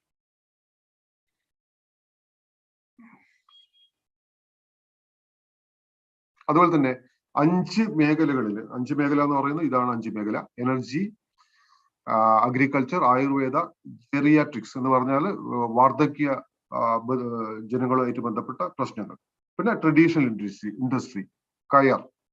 ഈ 5 മേഖലകളിൽ നമുക്ക് കേരള ഗവൺമെന്റ് വളരെ എക്സ്പേർട്സ് ആയിട്ടുള്ള കുറെ ആളുകളെ നിയോഗിച്ചുകൊണ്ട് എക്സ്പേർട്സ് പാനല് ഈ 5 മേഖലകൾ ഓൾറെഡി തന്നെ കുറെ പ്രശ്നങ്ങൾ ഐഡന്റിഫൈ ചെയ്ത് വെച്ചിട്ടുണ്ട്. കുറെ ഇഷ്യൂസ് കണ്ടുപിടിച്ചിട്ടുണ്ട്. അത് നിങ്ങൾക്ക് തരും. ഇതാണ് പ്രോബ്ലം ഷെൽഫ് എന്ന് പറയുന്നത്. മറ്റ് നേരത്തെ പറഞ്ഞ 20 തീമുകൾ കൂടാതെ ഈ 5 മേഖലകൾ റെഡിമെയ്ഡ് ആയിട്ട് തന്നെ കുറെ കാര്യങ്ങൾ. അപ്പൊ അതൊന്ന് വായിച്ചു നോക്കിക്കഴിഞ്ഞാൽ ഇതിൽ ഏത് ഇഷ്യൂ എനിക്ക് പരിഹരിക്കാൻ പറ്റും എന്ന് നിങ്ങൾക്ക് തോന്നുന്നുണ്ടെങ്കിൽ അതും ചെയ്യാൻ പറ്റും. ഓക്കെ. അപ്പൊ അവിടെ പ്രോബ്ലം സ്റ്റേറ്റ്മെന്റ്, അവിടെ ഇപ്പോഴുള്ള പ്രശ്നങ്ങൾ എന്താണ്, ഇപ്പോഴുള്ള പ്രൊഡക്റ്റുകളുടെ പോരായ്മ എന്താണ്, എല്ലാം വളരെ ക്ലിയർ ആയിട്ട് ഇതിൽ നിങ്ങൾ ഈ പ്രോബ്ലം ഷെൽഫിൽ മെൻഷൻ ചെയ്ത് വെച്ചിട്ടുണ്ട്. നേരത്തെ പറഞ്ഞ ഈ 20 മേഖലകളിൽ നമുക്ക് തോന്നുന്ന ഏത് ആശയം ഇതിൽ ഏതെങ്കിലുമൊക്കെ വരുന്നതായിരിക്കും. ഏത് ഐഡിയ തോന്നിക്കഴിഞ്ഞാൽ ഇത് ഏതെങ്കിലും ഒരു മേഖലയിൽ വരുന്നതായിരിക്കും. പക്ഷെ അവിടെ ആ പ്രോബ്ലം എന്താണ്, കസ്റ്റമർക്ക് ആ പ്രോബ്ലത്തെ എങ്ങനെയാണ് നമുക്ക് കൂടുതൽ മികച്ച രീതിയിൽ പരിഹരിക്കാൻ പറ്റുക എന്നുള്ള രീതിയിൽ നമ്മളത് കണ്ടുപിടിക്കണം. അതിലുള്ള ട്രെയിനിങ് നിങ്ങൾക്ക് ലഭിക്കും. അപ്പോൾ ഇതിനെല്ലാം തന്നെ മെന്റർഷിപ്പ് നിങ്ങൾക്ക് കിട്ടും. ഇതൊക്കെ എങ്ങനെയാണ് ചെയ്യുക എന്നുള്ളത് ഒരു പ്രശ്നമൊന്നുമില്ല. കാരണം ഇത് ഹാൻഡ് ഹോൾഡിംഗ് ആണ്. നിങ്ങളെ കൈ പിടിച്ച് മുന്നോട്ട് കൊണ്ടുപോകാനുള്ള എല്ലാ സൗകര്യങ്ങളും എക്കോസിസ്റ്റവും നമുക്ക് ഇവിടെ റെഡി ആയിട്ടുണ്ട്. ഇതിന് നിങ്ങളെ സഹായിക്കാൻ വേണ്ടി, ഹാൻഡ് ഹോൾഡ് ചെയ്യാൻ വേണ്ടി കേരളത്തിലെ ഏറ്റവും മികച്ച സ്ഥാപനങ്ങൾ തയ്യാറായിട്ടുണ്ട് എന്നുള്ളതാണ്, തയ്യാറായി നിൽക്കുകയാണ്. അപ്പൊ നിങ്ങൾക്ക് സ്ക്രീനിൽ കാണാൻ പറ്റും. ഇത് മാത്രമല്ല, ഇതൊരു ചെറിയൊരു എക്സാമ്പിൾസ് നിങ്ങൾ ചിത്രം തരാൻ വേണ്ടി മാത്രം തന്നിട്ടുള്ളതാണ്. Kerala veterinary and animal science university, medical college Thiruvananthapuram, SCMS, അതുപോലെ തന്നെ energy management centre Kerala, Sahrdaya, CMFRI, government college of engineering Kannur, Thrissur. ഇങ്ങനെയുള്ള, ഇത് മാത്രമല്ല, ഇത് ഗവൺമെന്റിന്റെയും ഈവൻ പ്രൈവറ്റ് സ്ഥാപനങ്ങളും ഒക്കെ തന്നെ ഈ രീതിയിൽ കൈകോർത്ത് പിടിച്ചുകൊണ്ട് നിങ്ങളെ ഒരു ടെക്നോളജി നിങ്ങൾക്ക് ഡെവലപ്പ് ചെയ്യണമെന്നുണ്ടെങ്കിൽ അതെങ്ങനെ ഡെവലപ്പ് ചെയ്യാൻ പറ്റും, ഒരു പ്രോട്ടോടൈപ്പ് നിങ്ങൾക്ക് എങ്ങനെ ഡെവലപ്പ് ചെയ്യേണ്ടത്, അതെങ്ങനെ ചെയ്യാൻ പറ്റും, ഇതിനൊക്കെ തന്നെ അതില് പ്രഗത്ഭരായിട്ടുള്ള സ്ഥാപനങ്ങൾ നിങ്ങളെ സപ്പോർട്ട് ചെയ്യുമെന്നുള്ളതാണ്. നിങ്ങളൊന്ന് മനസ്സിലാക്കേണ്ടത്, നമ്മളിപ്പോ ഒരു ബിസിനസ് തുടങ്ങുകയാണെങ്കിൽ ആ ബിസിനസ്സിന് നമ്മൾ ഈസ് ഓഫ് ഡൂയിങ് ബിസിനസ് എന്നൊക്കെ പറയുന്ന രീതിയിൽ അതിനെ സഹായിക്കാൻ ഒരുപാട് സൗകര്യങ്ങളൊക്കെ ഉണ്ട്. പക്ഷെ ഇവിടെ അതിനേക്കാളൊക്കെ വളരെ മുന്നോട്ട് പോയൊരു പ്രൊജക്റ്റാണ് YIP എന്ന് പറയുന്നത്. ഇവിടെ ഓൾറെഡി എല്ലാം സെറ്റാണ്. നിങ്ങളെ സഹായിക്കാൻ വേണ്ടി എല്ലാ സൗകര്യവും ചെയ്തു വെച്ചിട്ടുണ്ട് എന്നുള്ളതാണ്. ഒരു ആശയം ആയി വന്നു കഴിഞ്ഞാൽ ആ ആശയം എങ്ങനെ മുന്നോട്ട് കൊണ്ടുപോകണം എന്നുള്ളത്, അതിന്റെ മെന്ററിങ്ങും സപ്പോർട്ടും എല്ലാം ഒരു ട്രാക്കിലൂടെ വന്നുകൊണ്ടിരിക്കും, അങ്ങനെ പോയിക്കൊണ്ടിരിക്കും. അതേസമയത്ത് ഒരു പ്രൈവറ്റ്, ഒരു പുറത്തുനിന്നുള്ള ഒരാള് ഒരു ബിസിനസ് സ്ഥാപനം തുടങ്ങണമെങ്കിൽ അയാൾ ഇതിനെ അപ്രോച്ച് ചെയ്ത് അയാൾ കണ്ടുപിടിക്കണം, അയാൾ സഹായം ചോദിച്ച് സപ്പോർട്ട് വാങ്ങണം. ഇവിടെ അതല്ല. ഇവിടെ നിങ്ങൾക്ക് എല്ലാ സപ്പോർട്ട് സിസ്റ്റം ഓൾറെഡി സെറ്റ് ചെയ്ത് വെച്ചിട്ടുണ്ട്. So this is far beyond is of doing business. So ഇത് വളരെ വളരെ ഇന്നോവേറ്റീവ് ആയിട്ടുള്ള ഒരു പ്രൊജക്റ്റ് ആണെന്ന് തന്നെ പറയാം. ഇതിൽ മെന്റർ ഉണ്ട്. മെന്റർ എന്ന് പറയുന്നത് നിങ്ങളെ സപ്പോർട്ട് ചെയ്യാൻ വേണ്ടിയിട്ടുള്ള ഒരു റിസോഴ്സ് പേഴ്സൺ ആവും. അവർക്ക് ഇതിൽ എല്ലാ പരിശീലനവും കിട്ടിയിട്ടുള്ള ഒരു മെന്റർ നിങ്ങൾക്ക് ഉണ്ടാവും. ഡിസൈൻ തിങ്കിങ് ഞാൻ നേരത്തെ പറഞ്ഞു കഴിഞ്ഞു. നിങ്ങൾക്ക് അതിനുള്ള ട്രെയിനിങ് നിങ്ങൾക്ക് കിട്ടും. സ്റ്റാൻഫോർഡ് യൂണിവേഴ്സിറ്റി ഡിസൈൻ ചെയ്തിട്ടുള്ള പ്രോബ്ലം സോൾവിങ് ആയിട്ട് ബന്ധപ്പെട്ടിട്ടുള്ള ഒരു ഇതാണ്, ഒരു പ്രോഗ്രാമാണ്. ഫെസിലിറ്റേറ്റർ, നിങ്ങളുടെ സ്ഥാപനത്തിലുള്ള ഒരു ഫെസിലിറ്റേറ്റർ നിങ്ങളെ സപ്പോർട്ട് ചെയ്യാനുണ്ടാവും. ഒരു ഫെസിലിറ്റേറ്റർ എന്ന് പറയുമ്പോൾ അദ്ദേഹം 3 ടീമിനെ എങ്കിലും മിനിമം പിന്നെ പ്രൊമോട്ട് ചെയ്യണം എന്നുള്ളതാണ്. ഡിസൈൻ ഹാക്തോൺ എന്ന് പറയുന്നത് നിങ്ങൾ പിന്നീട് മനസ്സിലാക്കും. നിങ്ങൾ ചെയ്യുന്ന പ്രൊഡക്റ്റിന്റെ ഡിസൈൻ ഷോർട്ട് ലിസ്റ്റ് ചെയ്യുന്ന പ്രോഗ്രാമാണ് ഡിസൈൻ ഹാക്തോൺ എന്ന് പറയുന്നത് rapid innovation ട്രാക്കിലൂടെ.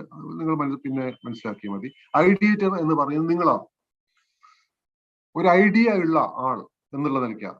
A candidate who has registered for YIP program and has completed the voice customer training will be called an ideator. So you will be called an ideator after the registration. Design thinking voice of customer training കഴിഞ്ഞാൽ you will be called as an ideator. അപ്പോൾ നിങ്ങളാണ് ഐഡിയേറ്റർ എന്ന് അറിയപ്പെടുക. Okay, അതുപോലെ തന്നെ 3 years programme ആണെങ്കിൽ പോലും നിങ്ങൾക്ക് ഇതിൽ നിന്ന് നേരത്തെ തന്നെ എക്സിറ്റ് ചെയ്യാനുള്ള ഓപ്ഷൻ ഉണ്ട്. നേരത്തെ തന്നെ ഈ പ്രൊജക്റ്റിൽ നിന്ന് ചില ഫേസുകളിൽ നിന്ന് നിങ്ങൾക്ക് പിന്നെ വിത്ത് ഓൾ പിന്നെ എന്താണ് അതുവരെയുള്ള എല്ലാ സർട്ടിഫിക്കറ്റ്സും വാങ്ങിക്കൊണ്ട് തന്നെ നിങ്ങൾക്ക് കടന്ന് പുറത്തേക്ക് പോകാനുള്ള എക്സിറ്റ് പ്രോഗ്രാം ഉണ്ട്. അതിൽ ഫാസ്റ്റ് പിന്നെ ആക്സലറേറ്റഡ് ഇന്നോവേഷൻ ട്രാക്ക് ഉണ്ട്. നമുക്ക് പെട്ടെന്ന് തന്നെ 3 വർഷം തന്നെ വേണമെന്നില്ല, ഈവൻ 1 year കൊണ്ട് തന്നെ നമുക്ക് IIT-യിലൂടെ അല്ലെങ്കിൽ ആക്സലറേറ്റഡ് ഇന്നോവേഷൻ ട്രാക്കിലൂടെ നമുക്ക് ഈ പ്രൊജക്ട് കംപ്ലീറ്റ് ചെയ്യാനുള്ള സൗകര്യവും ഉണ്ട്. ഹാൾ ഓഫ് ഫെയിം എന്ന് പറയുന്നത് ഇതിൽ മികച്ച പ്രകടനം നടത്തുന്ന ആൾക്കാരെ റെക്കഗ്നൈസ് ചെയ്യുന്ന പദ്ധതിയാണ് ഹാൾ ഓഫ് ഫെയിം എന്ന് പറയുന്നത്. നമ്മുടെ ഈ പ്രൊജക്ട് കഴിയുന്നതോടുകൂടി ഒരുപിടി കുട്ടികൾ വളരെ മികച്ച ലക്ഷ്യത്തിലേക്ക് വലിയ നേട്ടങ്ങളിലേക്ക് എത്തിപ്പെടും. അവരെ അംഗീകരിക്കുന്ന ഒരു സംവിധാനത്തെയാണ് ഹാൾ ഓഫ് ഫെയിം എന്ന് പറയുന്നത്. ഓക്കെ, സോ ഒരുവിധം നിങ്ങൾക്ക് ഈ പരിപാടി എന്താണെന്നുള്ളത് മനസ്സിലായിട്ടുണ്ടാകും എന്ന് ഞാൻ കരുതുന്നു. നിങ്ങൾക്ക് എന്തെങ്കിലും സംശയമുണ്ടെങ്കിൽ നിങ്ങൾക്ക് ചോദിക്കാം, ഇപ്പം ചോദിക്കാം. നിങ്ങൾക്ക് മൈക്ക് അൺമ്യൂട്ട് ചെയ്ത് ചോദിക്കാൻ പറ്റുമെങ്കിൽ ചോദിക്കാം, അല്ലെങ്കിൽ നിങ്ങൾക്ക് ചാറ്റ് ചെയ്യാം. എന്തായാലും നിങ്ങൾക്കൊരു ഫെസിലിറ്റേറ്റർ ഉണ്ടാവും. നിങ്ങൾക്ക് എന്ത് സംശയം ഉണ്ടെങ്കിലും ആ ഫെസിലിറ്റേറ്ററുമായിട്ട് ബന്ധപ്പെട്ട് നിങ്ങൾക്ക് നിങ്ങളുടെ സംശയങ്ങൾ പിന്നീട് ക്ലിയർ ചെയ്യാനും പറ്റും. സോ നൗ അപ്പൊ ഇതിന്റെ ഒരു ഇമ്പോർട്ടൻസ് എന്താണ്, YIP-യുടെ ഒരു ഇമ്പോർട്ടൻസ് എന്താണ് എന്നുള്ളത് ആണ് ഈ ഒരു അരമണിക്കൂർ പരിപാടിയിലൂടെ നിങ്ങളിലേക്ക് എത്തിക്കാൻ ശ്രമിച്ചത്. നിങ്ങൾക്കത് മനസ്സിലായിട്ടുണ്ട്, ഉൾക്കൊള്ളാൻ പറ്റിയിട്ടുണ്ടാകുമെന്ന് ഞാൻ പ്രതീക്ഷിക്കുന്നു. കാരണം കേരള ഗവൺമെന്റിന്റെ പ്രധാനപ്പെട്ട ഒരു കാര്യം എന്ന് പറയുന്നത്, ഇന്ത്യയിൽ കേരള ഗവൺമെന്റ് ആണ് ഈ ഒരു പദ്ധതി ആദ്യമായിട്ട് രൂപകൽപ്പന ചെയ്യുകയും ഇത്ര വലിയ തോതിൽ അവതരിപ്പിക്കുകയും ചെയ്യുന്നു. ഓക്കെ, ഇത്ര വലിയൊരു പ്രൊജക്ട് കേരള ഗവൺമെന്റ് പിന്നെ ഈ കുട്ടികൾക്ക് വേണ്ടി അല്ലെങ്കിൽ യൂത്തിന്റെ ഇടയിലേക്ക് ഇതുവരെ കൊണ്ടുവന്നിട്ടുണ്ടാവും. ഇത് ഫസ്റ്റ് ടൈമാണ്. അത് വളരെ അംബീഷ്യസ് ആയിട്ടുള്ള ഒരു പദ്ധതിയാണ്. കേരളത്തിന്റെ മാത്രമല്ല, കേരളത്തിന്റെ ഭാവി എന്ന് പറയുന്നത്, അതായത് നാളെ കരുപ്പിടിപ്പിക്കുന്ന ഈ നോളജ് ഹബിലൂടെ, നിങ്ങളാവുന്ന നോളജ് ഹബിലൂടെ കേരളത്തിന്റെ മാറ്റിമറിക്കുക, കേരളത്തെ ഒരു പുതിയ തലത്തിലെത്തിക്കുക എന്നുള്ളതാണ്. സോ ഇന്ത്യ എന്ന് പറയുന്ന ഒരു ഡെവലപ്പിംഗ് കൺട്രിയാണ് നമുക്ക് എല്ലാവർക്കും, അല്ലെ? Developing country. അപ്പൊ ആ രീതിയിൽ നോക്കിക്കഴിഞ്ഞാൽ നമുക്ക് ഇതിന്റെ ഒരു ഇമ്പോർട്ടൻസ് കുറച്ചുകൂടി മനസ്സിലാക്കാൻ പറ്റും. എന്താണ് ഒരു ഡെവലപ്പിംഗ് കൺട്രി എന്ന് പറഞ്ഞു കഴിഞ്ഞാൽ? Developing country means there are lot of problems to be solved, there are lot of issues to be solved, there are so many services to be improved എന്നാണ് അതിന്റെ ഒരു അർത്ഥം, അല്ലെ? ഒരു മീനിങ് എന്ന് പറയുന്നത്. ഡെവലപ്പിംഗ് കൺട്രി എന്ന് പറഞ്ഞു കഴിഞ്ഞാൽ ഇവിടെ ഒരുപാട് പ്രശ്നങ്ങൾ പരിഹരിക്കാനുണ്ട്, ഇവിടെ ഒരുപാട് സൊല്യൂഷൻസ് ആവശ്യമുണ്ട് എന്നുള്ളതാണ്. ഇതൊക്കെ ആരാണ് ചെയ്യേണ്ടത്? അപ്പൊ നേരത്തെ അബ്ദുൽ കലാം, ബഹുമാനപ്പെട്ട അബ്ദുൽ കലാം നമ്മുടെ പറഞ്ഞ പോലെ തന്നെ ഇന്ത്യ ഡെവലപ്പിംഗ് കൺട്രിയിൽ നിന്ന് ഒരു ഡെവലപ്ഡ് കൺട്രിയിലേക്ക് വരണമെങ്കിൽ ഈ ഇഷ്യൂസ് കുറെയൊക്കെ പരിഹരിക്കേണ്ടതുണ്ട്, ഈ പ്രോബ്ലംസിനെ നമുക്ക് പരിഹരിക്കേണ്ടതുണ്ട്. So who will do it? അതാരാ ചെയ്യുക? അത് ആരൊക്കെ ചെയ്താലേ നമുക്ക് ഒരു ഡെവലപ്ഡ് കൺട്രിയിലേക്ക് വളരാൻ പറ്റും. We are the people who have to do it. Specifically you are the people who have to do it. നിങ്ങളാണ് ചെയ്യേണ്ടത്. അത് തിരിച്ചറിഞ്ഞുകൊണ്ടാണ് കേരള ഗവൺമെന്റ് ഈ ഒരു പദ്ധതി മുന്നോട്ട് വന്നില്ല, KDISC മുന്നോട്ട് കൊണ്ടുവന്നില്ല. അപ്പോ ഈ ഇഷ്യൂസ് എന്തെല്ലാമാണ്, ഈ പ്രശ്നങ്ങൾ എന്തെല്ലാമാണ്, ഇത് ഐഡന്റിഫൈ ചെയ്യുക, അത് പരിഹരിക്കാനുള്ള കഴിവ് നമുക്കുണ്ട്. We have already it. അതിന് എക്സ്പേർട്സ് ആയിട്ടുള്ള നമുക്കൊരു എക്കോ സിസ്റ്റം ഓൾറെഡി ഉണ്ട് സപ്പോർട്ട് ചെയ്യാൻ വേണ്ടി. അപ്പോ ഇപ്പൊ നിങ്ങളുടെ മനസ്സിൽ ആശയങ്ങൾ ഉണ്ടാവാം, അല്ലെങ്കിൽ നാളെ നിങ്ങൾക്ക് ആശയം ഉണ്ടാവാം. ഇന്നിപ്പോ ആശയം ഇല്ലെങ്കിൽ പോലും നിങ്ങൾക്ക് രജിസ്റ്റർ ചെയ്യാം. കാരണം നിങ്ങൾക്ക് ആ തീമുകൾ എന്താണ്, അതിലെ പ്രോബ്ലം ഷെൽഫ് പോയി കഴിഞ്ഞാൽ ഇല്ല, പിന്നെ ഓൾറെഡി ഡിഫൈൻ ചെയ്തിട്ടുള്ള പ്രോബ്ലംസ് എന്താണ്, ഇതൊക്കെ കാണുമ്പോഴേക്കും നിങ്ങൾക്ക് ഒരു ആശയം വരും. അല്ലെങ്കിൽ നിങ്ങൾ ടീമായിട്ട് ഡിസ്കസ് ചെയ്യുമ്പോൾ നിങ്ങൾക്ക് സമയത്ത് നിങ്ങൾക്ക് ഒരു ആശയം ഉരുത്തിരിഞ്ഞ് വരും. ഓക്കെ. സോ വൺസ് ആ ആശയം നിങ്ങൾ മനസ്സിൽ ഫോം ചെയ്ത് കഴിഞ്ഞാൽ അതെങ്ങനെയാണ് അവതരിപ്പിക്കുക, അതിനുള്ള ട്രെയിനിങ് എല്ലാം അതിൽ തന്നെ കിട്ടുന്നുണ്ട്. അങ്ങനെ അവതരിപ്പിച്ച് അത് മുന്നോട്ട് പോകുന്ന സമയത്ത് ഒരു വലിയൊരു പദ്ധതിയായിട്ട് മാറുകയും ചെയ്യുന്നു. സോ നിങ്ങൾക്ക് അതിനെ കൊണ്ടുള്ള മെച്ചം എന്താണെന്ന് വെച്ചാൽ, ഒന്ന്, നിങ്ങൾക്കൊരു സ്കില്ല് ലഭിക്കുന്നു. ജനങ്ങളുടെ ഭാഗത്തുനിന്ന് പ്രശ്നങ്ങളെ നോക്കിക്കാണാനും അത് പരിഹരിക്കാനുള്ള കഴിവ് നിങ്ങൾക്ക് കിട്ടുന്നു. രണ്ട്, നിങ്ങളുടെ പ്രോബ്ലം സോൾവിങ് സ്കില്ലും ഇന്നോവേഷൻ സ്കില്ലും ഡെവലപ്പ് ചെയ്യുന്നു. ഇതൊക്കെ നാളെ നിങ്ങളുടെ ജോലിയായിട്ട് ബന്ധപ്പെട്ട്, കരിയറായിട്ട് ബന്ധപ്പെട്ട് നിങ്ങളുടെ റെസ്യൂമിലൊക്കെ നിങ്ങൾക്ക് വ്യക്തമായിട്ട് ഉൾപ്പെടുത്താൻ പറ്റുന്നതാണ്. മൂന്ന്, നിങ്ങൾക്കൊരു ബിസിനസ് അല്ലെങ്കിൽ സംരംഭകനായിട്ട്, ഒരു ആന്റർപ്രണറായിട്ട് വളരാനുള്ള ഒരു ആപ്റ്റിറ്റ്യൂഡ് നിങ്ങൾക്കുണ്ടെങ്കിൽ നാളെ ഒരു വമ്പൻ സമ്പന്നനാവാനുള്ള, ഒരു വലിയ സാമ്പത്തിക ശക്തിയായിട്ട് മാറാനുള്ള, നാളെ ഇപ്പൊ ഈ പറഞ്ഞ പോലെ ഒരു മുകേഷ് അംബാനിയെ പോലെയോ അല്ലെങ്കിൽ ഈവൻ ബിൽഗേറ്റ്സിനെ പോലെയോ അല്ലെങ്കിൽ ഇന്നോവേറ്റേഴ്സിന്റെ ആപ്പിളിന്റെ ഒക്കെ ചെയർമാനായിട്ടുള്ള എന്തായിരുന്നു ആ വ്യക്തി, മഹാനായിട്ടുള്ള ആ വ്യക്തിയെ പോലെയൊക്കെ തന്നെ വളരെ പ്രാഗൽഭ്യമുള്ള ബിസിനസ് സംരംഭകരായിട്ട് വളരാനുള്ള ഒരു ശേഷി അല്ലെങ്കിൽ അതിന് സാധ്യത കൂടി നിങ്ങൾക്ക് ഇവിടെ തുറന്നു കിട്ടുക എന്നുള്ളതാണ്. സോ നിങ്ങൾ ഏത് മേഖലയിലേക്ക് പോയി കഴിഞ്ഞാലും ആക്ച്വലി നിങ്ങൾ ഇപ്പോൾ ഈ YIP-യിലൂടെ കടന്നു പോകുന്ന സമയത്ത് ഇത് ശരിക്കും പറഞ്ഞാൽ ഒരു ക്വാണ്ടം ജമ്പാണ്. നിങ്ങൾക്കൊരു പുതിയ, മറ്റു കുട്ടികളെ അപേക്ഷിച്ച് നിങ്ങളുടെ കഴിവുകളിലും നിങ്ങളുടെ നിലവാരത്തിലൊക്കെ തന്നെ വളരെ വലിയൊരു ഉയർച്ച നിങ്ങൾക്ക് ലഭിക്കും എന്നുള്ളതാണ്. സോ 1 lakh പാർട്ടിസിപ്പൻസ് ആണ് നമ്മൾ ഈ പ്രോജക്റ്റിൽ ഇപ്പോ പ്രതീക്ഷിക്കുന്നത് അല്ലെങ്കിൽ ആഗ്രഹിക്കുന്നത്. 1 lakh പ്രോജക്ട്സ് ഓൾ കേരള. ഇപ്പം എത്രയോ റോഡ് ഷോസ് നടന്നുകൊണ്ടിരിക്കുന്നത്, എല്ലാ ഇൻസ്റ്റിറ്റ്യൂഷൻസും പങ്കെടുത്തുകൊണ്ടിരിക്കുന്നുണ്ട്. So jump in and register. If you have further ആയിട്ട് അങ്ങോട്ടുള്ള കാര്യങ്ങളൊന്നും ഇപ്പോഴും ആലോചിച്ചുകൊണ്ടിരിക്കുകയൊന്നും വേണ്ട. നിങ്ങൾക്ക് ഇത് രജിസ്റ്റർ ചെയ്യുക. മുന്നോട്ട് പോകാനുള്ള ഒരു പുഷ് നിങ്ങളുടെ ഉള്ളിൽ ഇപ്പൊ ആഗ്രഹം നിങ്ങൾക്ക് ഉണ്ടാവുമെന്ന് പ്രതീക്ഷിക്കുന്നു. അത് ഉപയോഗിച്ചുകൊണ്ട് നിങ്ങൾ അത് ചെയ്തുകൊണ്ട് മുന്നോട്ട് പോവുക. നിങ്ങൾ സപ്പോർട്ട് ചെയ്യാനുള്ള എല്ലാ സംവിധാനവും ഇവിടെയുണ്ട്. If you have any doubt, you can either chat me or unmute your mic and call, speak. Otherwise, there is facilitator for you to help you out in every doubt you have. You will be supported. Thank you. Thank you, sir.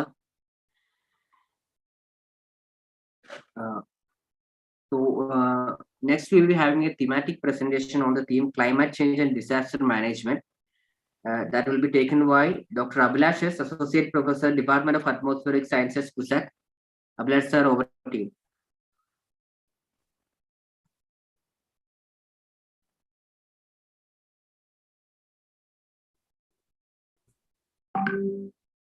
Thank you. Am I audible? Yes, sir. Yeah. At the outset, let me thank the YIP coordinators for conducting this excellent program and inviting me to be part of this excellent event. And I would like to thank the organizers for giving me an opportunity to be part of this excellent program. So let me share my screen.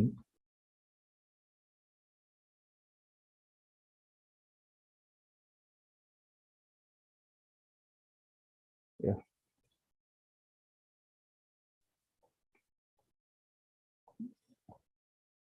Is it visible? Is it on full screen mode? Hello? It's fine. Is it full screen? Is it moving? No, not yet. Not yet. It's not moving, sir. Okay, let me try. Stop sharing.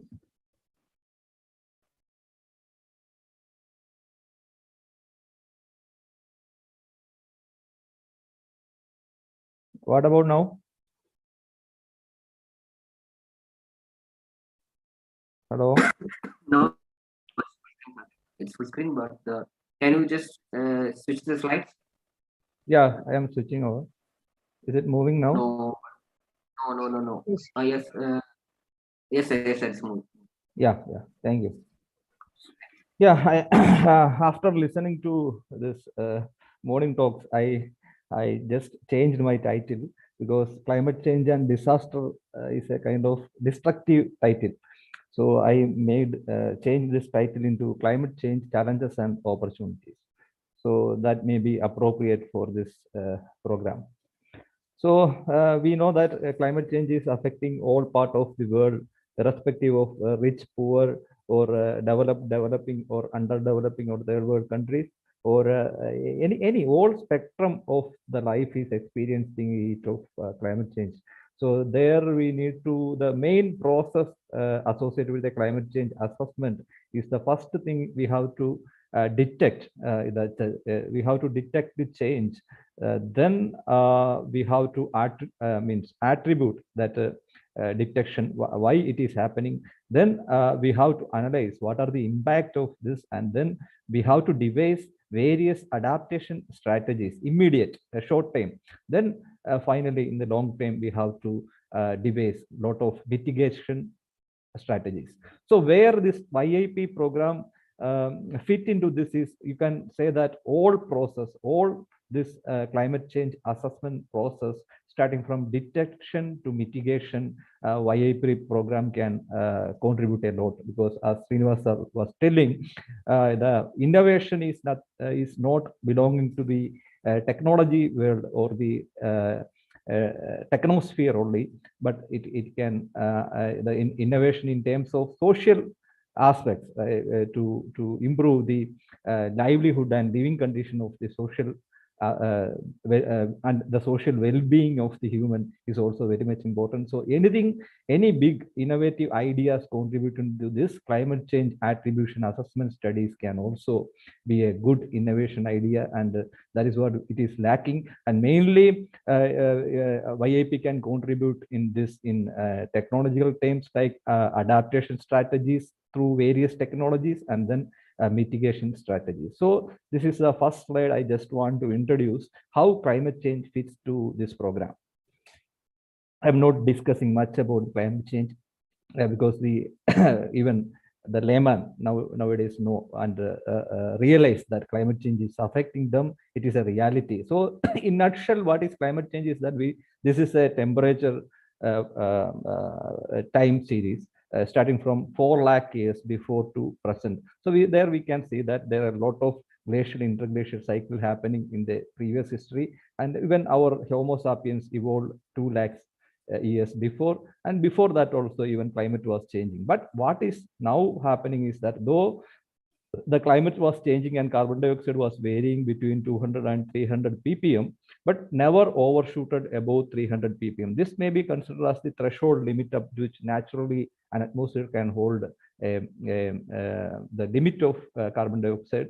But now the carbon dioxide concentration is reaching almost like 420. It is going to touch 420 ppm. It is on and above the 300. 120 ppm additional carbon dioxide in the atmosphere is contributed in just 150 years after the great industrial revolution. So that is what the present changes are very rapid, and very rate of increase is very high. So that is the difference between, though there were 100 ppm variation was there in carbon dioxide concentration in previous history, but it lasted for lakhs to almost 75,000 to lakhs of years. So that time scale is different, and what the time scale at which that was happening over a period of lakhs of years, now it is happening just in 10, 20 years or in decade time scale. That is the rapid change is the main part of this present day global warming that is definitely contributed from anthropogenic activities. So this is how the carbon budget, because here why I am showing this is that nowadays after this IPCC released the 6th assessment report about our climate, they regularly update the status of the climate every 6 to 7 years. Last assessment report was released in 2015 in Paris. It is known by Paris. It led to the COP21, and then led to the establishment of Great Paris Agreement, though it was not happened in true spirit. But then in assessment report 6, recently released in August 2021, That also is very much important. That is mainly what the assessment report is telling, that if we are continue to emit the carbon dioxide at present rate, if you look at the carbon dioxide budget, every year we are through anthropogenic and natural activities, we are emitting almost like 9 gigaton carbon. This is almost like equivalent to 40 gigaton carbon dioxide equivalent.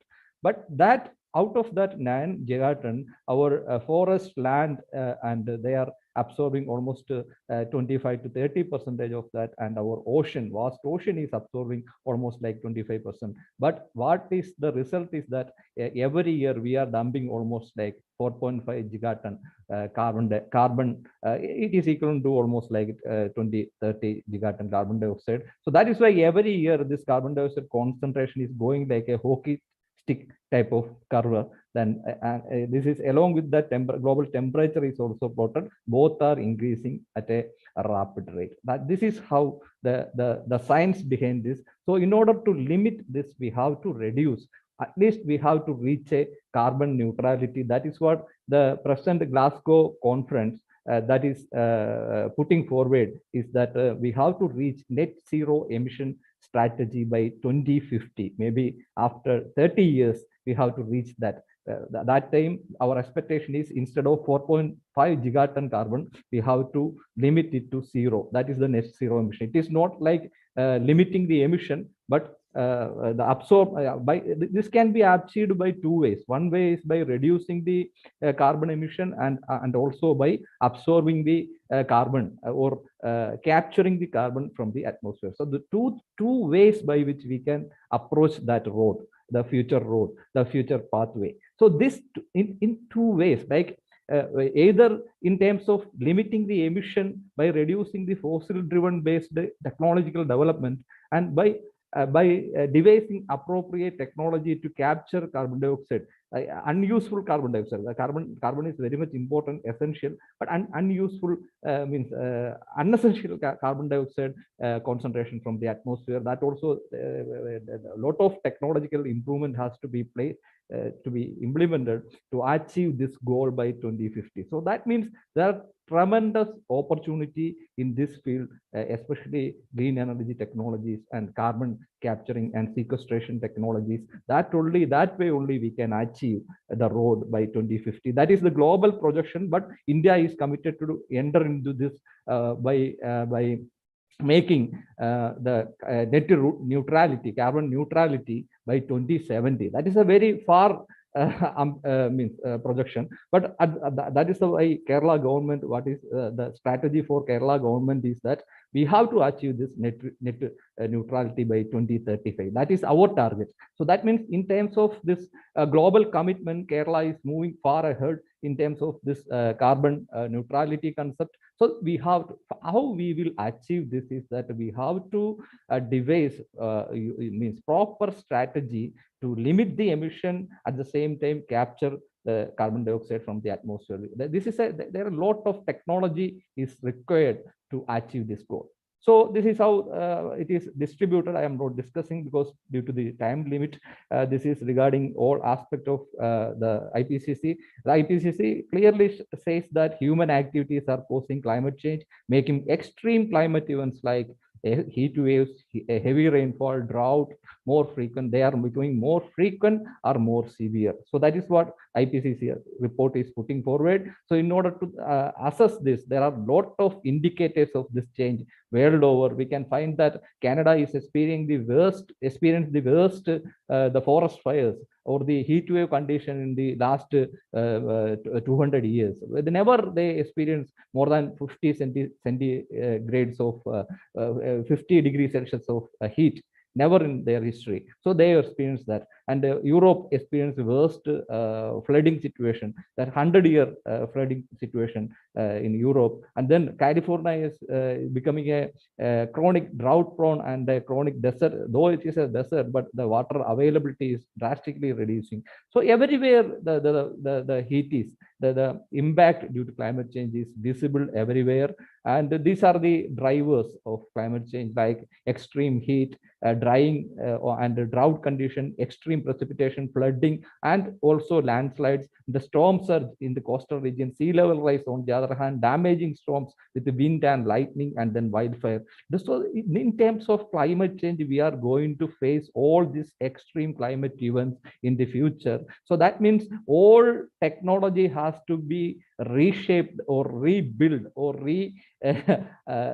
reworked to cope up with the situation. So if you go like business as usual situation, we will end up with like lot of economic damage every year. That is what happening in Kerala also.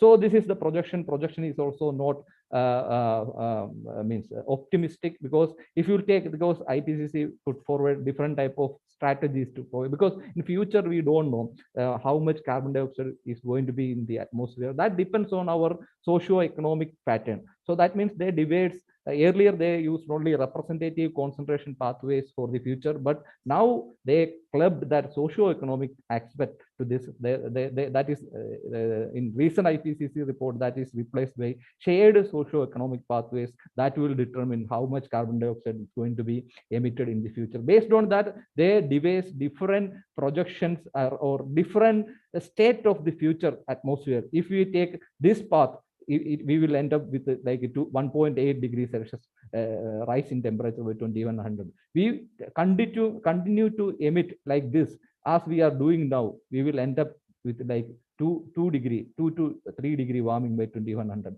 We continue like a more fossil fuel driven economic path, we will end up with like 4.5 degree warming by 2100. This is how these are actually IPCC projections are not predictions. These are just projections of the future, so that if we do this activity in the future, we will end up with this. So that is what it is showing, some kind of pathways. So by this we can modulate, or we can change the strategies, policies, and we can frame new framework or new policies to limit this and achieve the goal. That is what the concept of IPCC. Based on that, we have to customize and we have to rework all our developmental activities.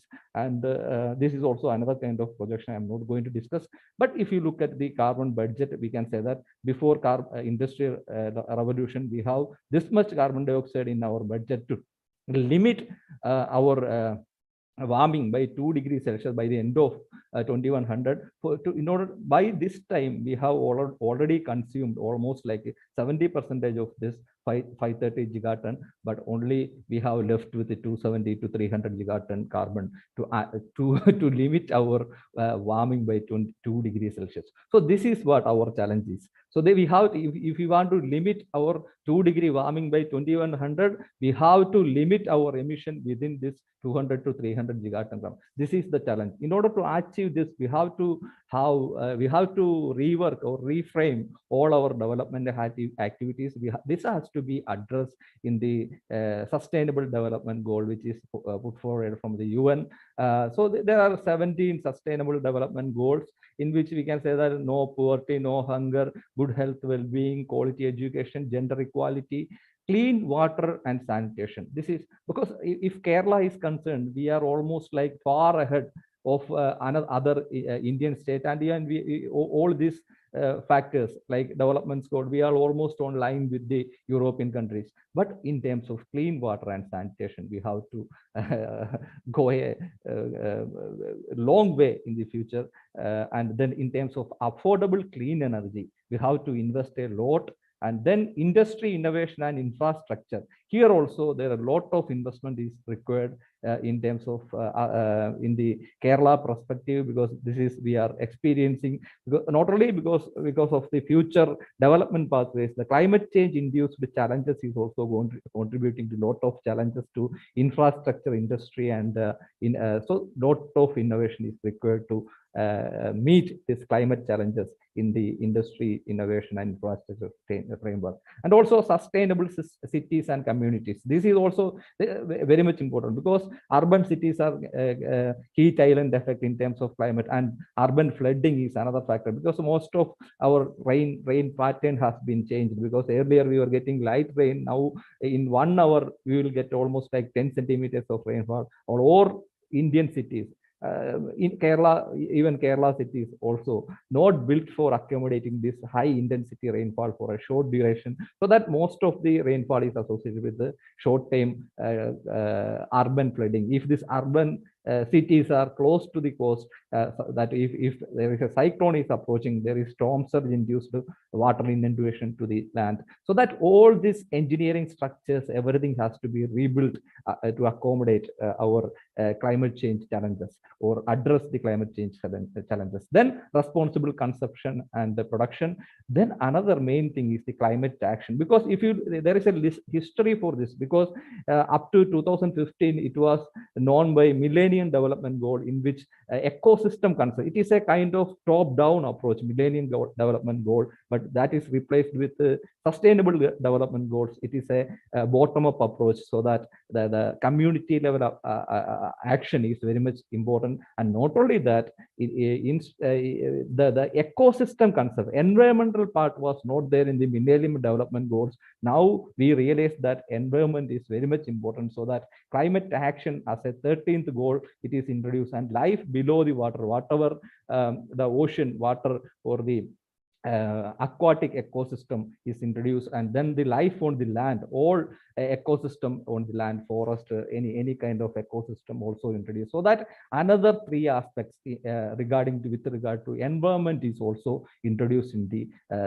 sustainable development, 17th sustainable development goal. And then another important aspect is the 17th goal, that is partnership for the goals. So all this, if you look at all these goals, they are interconnected. So in order to achieve zero hunger, or that is connected with the food and water, in order to achieve that, we have to conserve our environment. So that means everything, all this sustainable goal, they have got a direct link to the environment and ecosystem. So that means it is, if you consider the different layers or priorities of different layers of approach, we can say that this is the entire goal is built on. This is a famous SDG wedding cake, where we can say that this entire goal, 17 goal, is resting on the strong foundation of this ecosystem related goals, like 4 goals, that is related to biosphere or ecosystem, that is nothing but climate action, clean water, sanitation, life below water, life on land. So this entire SDG development goal is to be built on the strong foundation of this. Without considering the environment and the ecosystem, we cannot achieve this. That is the meaning of this. And then there is 8 goals which is directly linked to the society, and another 4 goals which is directly linked to the economy. So that is, even economy is also coming on top of this society, because social well-being is the main social well-being, inequality, and good health, good education. They are the main foundation. The main foundation is the ecosystem. On top of that, the social well-being. On top of that, we have to build the economy. That is the sustainable model. Otherwise, with economy, we always downstream things, it will not be sustainable. So and everything rests on the 17th goal, that is nothing but the partnership goal. That is where this type of government agencies like KDIS can play a greater role in making this partnership concept, because they are doing a good job. Whatever I know, they are working as a link to academia, industry. It is a kind of people PPP concept, industry, and the requirement of society. Everything they are addressing. So this is a very good. Hello. This is a very good initiative in terms of under the umbrella of KDIS. So we are moving forward far ahead compared to other Indian states. So this is Anthropocene concept. Meeting.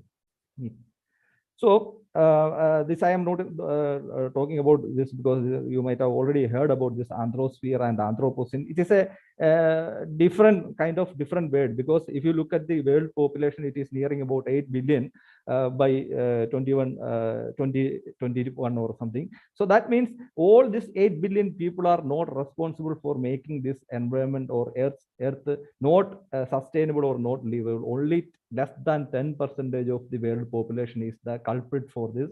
So in order to address this in terms of anthropocene, means all human beings like our Adivasis, the tribals, the traditional people, the ecosystem people, they are not contributing to this. So this is another concept nowadays. The Western people are propagating the Anthropocene. The whole human is the main culprit. It is not all humans are contributing to this.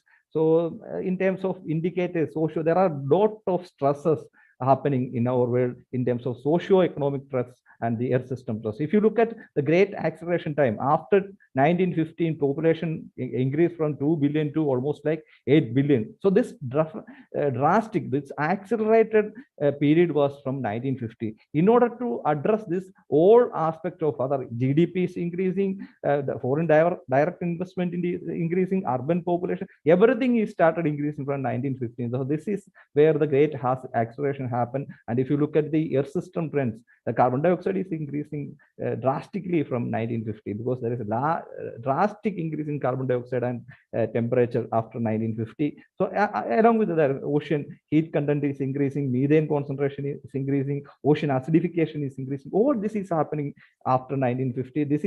That is why it is known as a Anthropocene, though it is in the Eocene period, but it's not Holocene period, but it is known by Anthropocene. But it is a controversial term. I am not discussing that. But here is the synergy, is that all this has to be built with a clear-cut global partnership by incorporating the community level. This social means involvement. The community level involvement also is very much required in terms of development, and the success depends on the link between government, civil society, and the private sector. That is what here KDISC is doing a great job. And then academic institutions has to play a very big role. So they can easily convince the pressures, this type of pressures to the government, and ask the government to take appropriate measure or devise appropriate strategy to cope up with that. Then the academician can directly influence its scientific community through scientific research and all. Then they can equally encourage both the local government and the private sector. If academicians are coming forward and convincing the people and convincing the private sector, there is a lot of acceptability. So that is what academicians also play a bigger role in this initiative.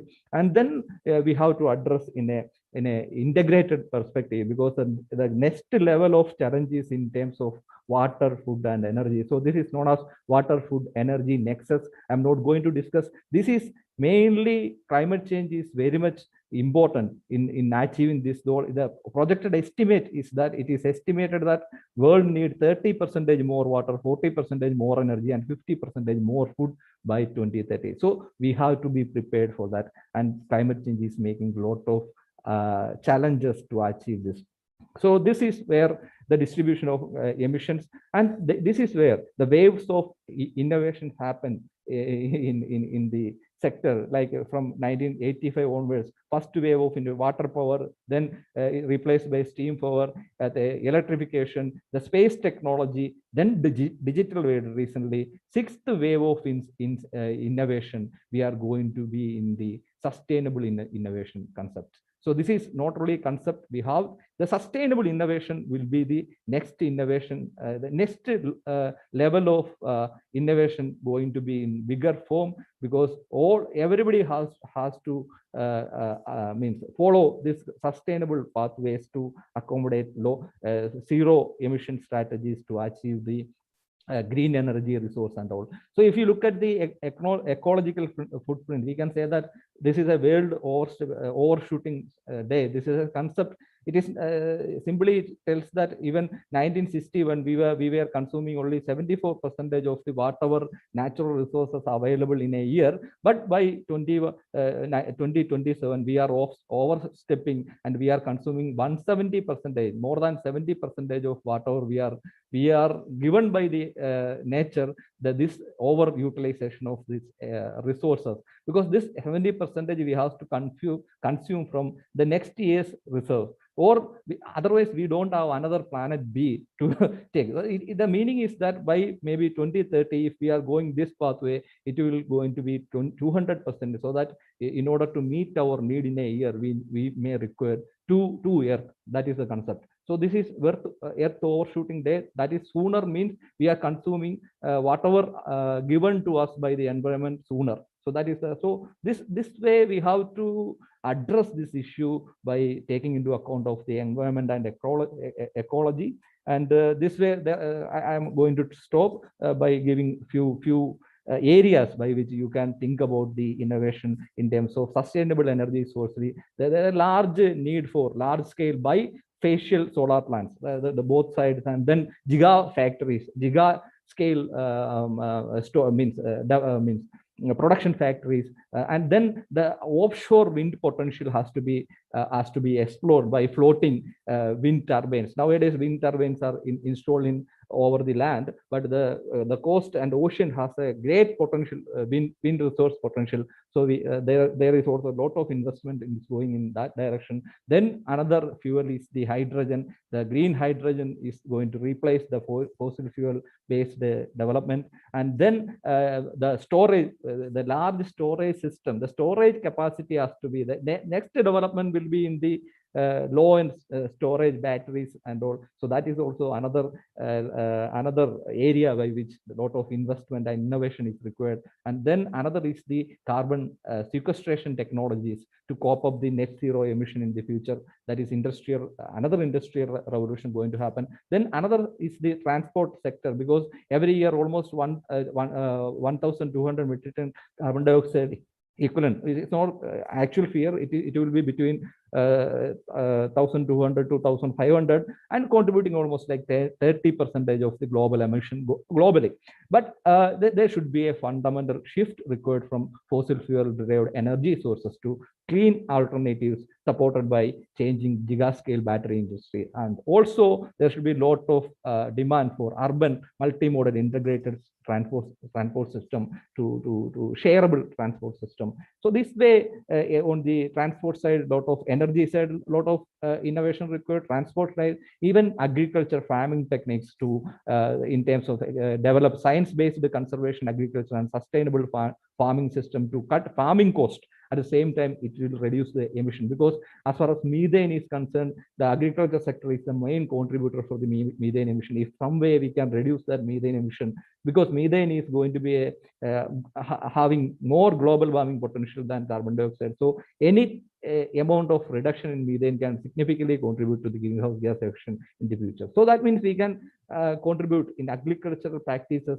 by to achieve this green development goals, or to achieve that net zero emission goals. Then use digital solution to increase productivity while lowering that digital solution, because IoT or other type of digital solution can be applied to efficiently manage the supply and chain system. And then customized microbial fertilizers, because avoid of ammonia and or other nitrogen based fertilizers we can customize fertilizers to reduce the emission. And then that also have a lot of environmental advantage for that. And then prototypes to capture methane and other greenhouse gas by cattle, because cattle are the main producers of methane. So there should be some kind of technology to reduce their methane emission. And another area we can contribute to innovatively, we can contribute to the waste management system, because if you look at the waste management cycle, it is from the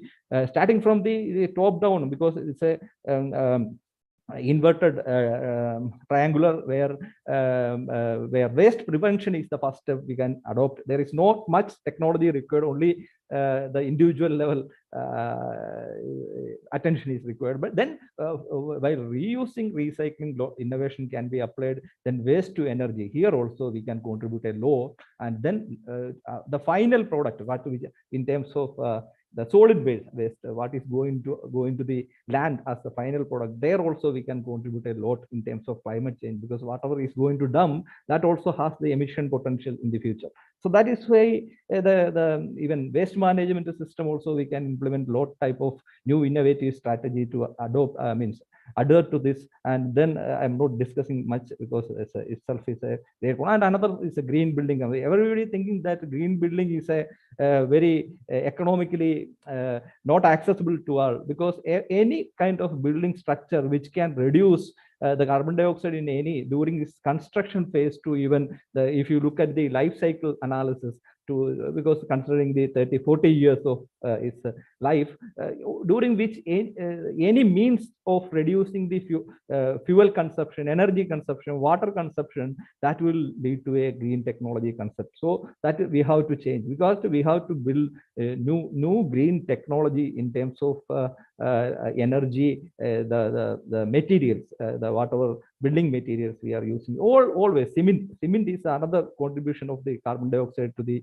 atmosphere, almost like 10 to 15% is contributing. So that means there also we can contribute a lot in the cement industry. So this way, building materials and building construction, everything, all phases, during all phases of this building. And nowadays the climate change is also, and there is another aspect, climate AI, artificial intelligence. As I told, the climate, starting from the climate evaluation, detection, attribution, the adaptation, mitigation strategy, all level of this organization, means level of activities we can apply AI concept or artificial intelligence. This is actually a big data problem. Even in the big data scale also, there are a lot of opportunities, because nowadays almost all construction, they evaluate the climate concept, and also they evaluate the future projections also, their future challenges also in terms of climate. There AI can do a great deal of job by handling the big data. Big data is another concept. There are 3 V's of data: velocity, volume,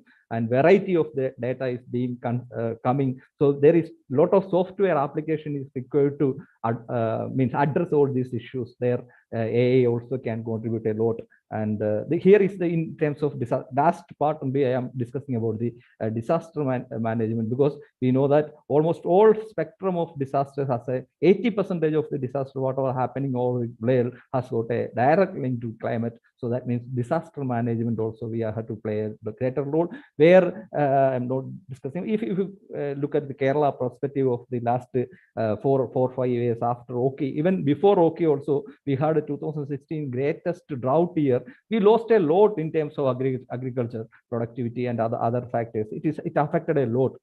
Even animal husbandry, everything was affected in 2016. From that point onwards, Kerala is experiencing the worst scenarios of extreme climate events, even in terms of drought, flood, heat waves, cyclones, and low pressure system, thunderstorms, landslides, floods, and all. So we are losing a lot of economy, lot of our resources during this. That means disaster management is another way we have to go a long way, because we are now also we are I won't think we are doing anything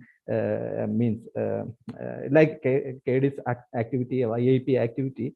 In terms of disaster management, we have to improve a lot, because if you look at Odisha in 1999, they lost almost 50,000 people in one super cyclone. But now, if any cyclone comes, they lost only less than 10 numbers, and there is a lot of reduction in that casualty and mortality. So that way they improved a lot.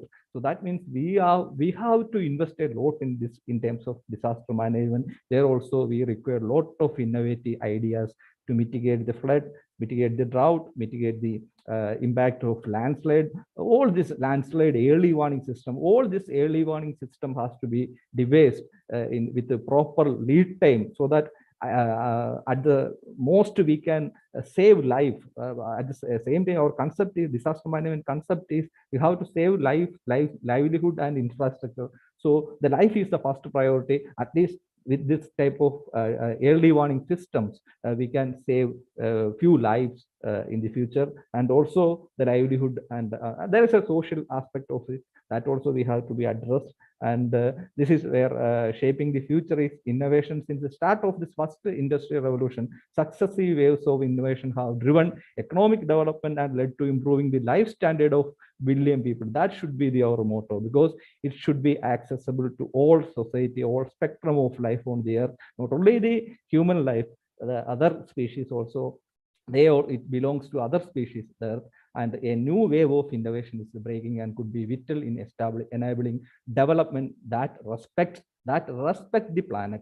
That is the foundation. So because any development activity, we have to consider this. There is a solution. We don't have to challenge the development activities, but we have to provide the solution for that. That should be our motto. And this is where I'm going to stop. We are the first generation to play, because always I'm a climatologist, so I will stop with this slide. Thank you very much.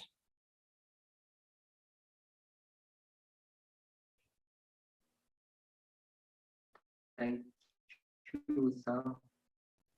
We will be having another presentation by Vishnu, and he will be giving a presentation on startup. Vishnu from YIP Labs, I think he's here. Welcome, Vishnu. Good afternoon. So, basically, I'm YIP Labs എന്നൊരു കമ്പനിയുടെ ഫൗണ്ടറാണ്. ഞാൻ just എൻ്റെ ഈ startup തുടങ്ങിയതിൻ്റെ story present ചെയ്യാനാണ് എന്നോട് പറഞ്ഞിരിക്കുന്നത്. അപ്പോൾ first of all ഇങ്ങനെ ഒരു ഓപ്പർച്യൂണിറ്റി തന്നതിൽ ഞാൻ ആദ്യമായിട്ട് നന്ദി അറിയിക്കുകയാണ് കെഡിസ്കിനോടും അതേപോലെ തന്നെ സ്റ്റാർട്ടപ്പ് മിഷനോടും. അപ്പോൾ നമ്മുടെ ഈ ഒരു പ്രോസസ്സിൽ ഒരുപാട് ഹെൽപ്പ് ചെയ്തിട്ടുണ്ട്. കെഡിസ്കിനായാലും സ്റ്റാർട്ടപ്പ് മിഷനായാലും നമുക്ക് ഒരുപാട് ഹെൽപ്പ് ചെയ്തിട്ടുണ്ട്. അപ്പോൾ അതേപോലെ ഹെൽപ്പ് നിങ്ങളായാലും ഒരു പ്രൊജക്റ്റ് കൊണ്ടുവന്നാൽ ഡെഫിനറ്റ്ലി അത് ഉണ്ടാവും എന്ന് എനിക്ക് നല്ല വിശ്വാസമുണ്ട്. ഈവൻ സ്റ്റാർട്ടപ്പ് മിഷൻ സൈഡിൽ നിന്നായാലും കെഡിസ്കിൻ്റെ സൈഡിൽ നിന്നായാലും ഇതേപോലുള്ള പ്രോഗ്രാംസ് വഴി. അപ്പം ഇങ്ങനെ ഒരു പ്രോഗ്രാം ആക്ച്വലി ഞാനൊക്കെ പഠിച്ചിരുന്ന സമയത്ത് ഇങ്ങനെ ഒരു പ്രോഗ്രാം ഉണ്ടായിരുന്നെങ്കിൽ കുറച്ചുകൂടി നേരത്തെ ഞാനിങ്ങനെ ഒരു സ്റ്റാർട്ടപ്പ് ചെയ്തിരുന്നേനെ എന്ന് എനിക്ക് തോന്നിയിട്ടുണ്ട്. അപ്പം ഞാൻ ജസ്റ്റ് ഒരു ചെറിയ പ്രസന്റേഷൻ ഉണ്ട്. ഞാനപ്പം അത് ഷെയർ ചെയ്യാം. എങ്ങനെയാണ് ഇത് തുടങ്ങിയത്, അതേപോലെ തന്നെ ഇപ്പോഴത്തെ സ്റ്റാറ്റസ് എന്താണ്, എങ്ങനെയായിരുന്നു എൻ്റെ മൈൻഡ് സെറ്റ്, എങ്ങനെയായിരുന്നു തുടങ്ങിയപ്പോൾ. ബേസിക്കലി ഒരു സ്റ്റാർട്ടപ്പ് തുടങ്ങാൻ എനിക്ക് പേഴ്സണലി ഏറ്റവും കൂടുതൽ തോന്നിയിട്ടുള്ളത് പേടിയാണ്. കാരണം എല്ലാവരും നമ്മൾ നോക്കുന്നത് ഒരു ജോലി കിട്ടാൻ വേണ്ടിയാണ് എല്ലാവരും നിൽക്കുന്നതും എല്ലാ കാര്യങ്ങളും പഠിക്കുന്നതായാലും എല്ലാം. നമ്മളിപ്പോൾ എഞ്ചിനീയറിങ് ചെയ്യുമ്പോഴായ പോലും നമ്മൾ അൾട്ടിമേറ്റ്ലി നമ്മൾ ജോലിക്ക് കയറണം എന്നുള്ള രീതിയിലാണ് എല്ലാവരും തന്നെ ആലോചിക്കുന്നത്. അപ്പം അങ്ങനെ തന്നെ സാധാരണ രീതിയിൽ അങ്ങനെ തന്നെയായിരുന്നു ഞാനും ആലോചിച്ചിരുന്നത്.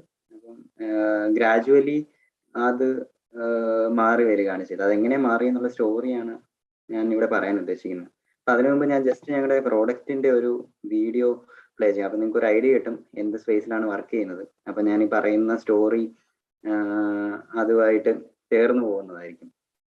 അപ്പം ഇതാണ് ബേസിക് ആയിട്ടുള്ള പ്രോഡക്റ്റ്.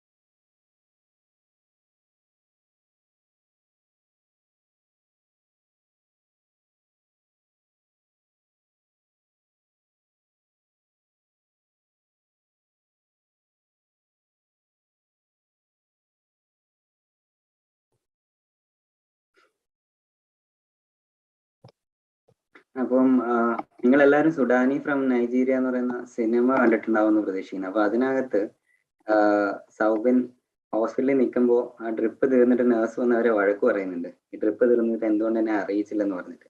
അപ്പം ആ ഒരു പ്രോബ്ലമാണ് ഞങ്ങൾ ഈ ഡിവൈസ് വെച്ച് സോൾവ് ചെയ്യുന്നത്. ബേസിക്കലി ഈ ഡിവൈസ് നമ്മൾ പേഷ്യൻസിന്റെ സൈഡിൽ ഇട്ട് കഴിഞ്ഞാൽ അത് ഡ്രിപ്പ് തീരുന്നതോ അല്ലെങ്കിൽ അതിനകത്ത് എന്തെങ്കിലും വേരിയേഷൻസ് വന്നിട്ടുണ്ടോ എന്നൊക്കെ നഴ്സിംഗ് സൈഡിൽ നിന്ന് തന്നെ അറിയാൻ പറ്റും. അപ്പോൾ അതാണ് ഞങ്ങൾ ബേസിക്കലി ഒരു ഡിവൈസ് കൊണ്ട് സോൾവ് ചെയ്യാൻ ഉദ്ദേശിച്ച പ്രോബ്ലം. അപ്പോൾ ഈ പ്രോബ്ലത്തിലേക്ക് എങ്ങനെയാണ് എത്തിയതെന്നും ഇതിപ്പോൾ എങ്ങനെയാണ് നടന്നുകൊണ്ടിരിക്കുന്നതെന്നും ആയിരിക്കും ഞാൻ കൂടുതലും ഈ ഒരു പ്രസന്റേഷനിൽ കൂടി പറയാൻ ഉദ്ദേശിക്കുന്നത്. നിങ്ങൾക്ക് ഈ സ്ലൈഡ് കാണാതല്ലേ? ഓക്കെ. അപ്പോൾ ഞങ്ങൾ എല്ലാവരെയും പോലെ തന്നെ നോർമലി +2 കഴിഞ്ഞിട്ട് എഞ്ചിനീയറിംഗ് മെഡിസിൻ എൻട്രൻസ് എഴുതി, എഞ്ചിനീയറിംഗിന് കിട്ടി, എഞ്ചിനീയറിംഗിന് ജോയിൻ ചെയ്ത് അതിനുശേഷം 4 കൊല്ലം എഞ്ചിനീയറിംഗ് പഠിക്കുന്നതിനോടൊപ്പം തന്നെ വേറെ പല ആക്ടിവിറ്റീസും ചെയ്ത് 4ാമത്തെ കൊല്ലമായപ്പം എന്ത് ചെയ്യണമെന്ന് ആലോചിച്ചുകൊണ്ടിരിക്കുന്ന ഒരാളാണ്. യൂഷ്വലി എല്ലാവരും എഞ്ചിനീയറിംഗ് ജോയിൻ ചെയ്ത് മിക്കവാറും പേരും 4 വർഷം നല്ലോണം എൻജോയ് ചെയ്യും. അപ്പം അതിനുശേഷം ആലോചിക്കും നമുക്കിനി എന്താണ് ചെയ്യാനുള്ളത്. അപ്പം എനിക്ക് ബേസിക്കലി എഞ്ചിനീയറിംഗിൽ ഉണ്ടായിരുന്ന ഇൻട്രസ്റ്റ്, എനിക്ക് പ്രോഗ്രാമിംഗ് ഇഷ്ടമായിരുന്നു +2 മുതൽ.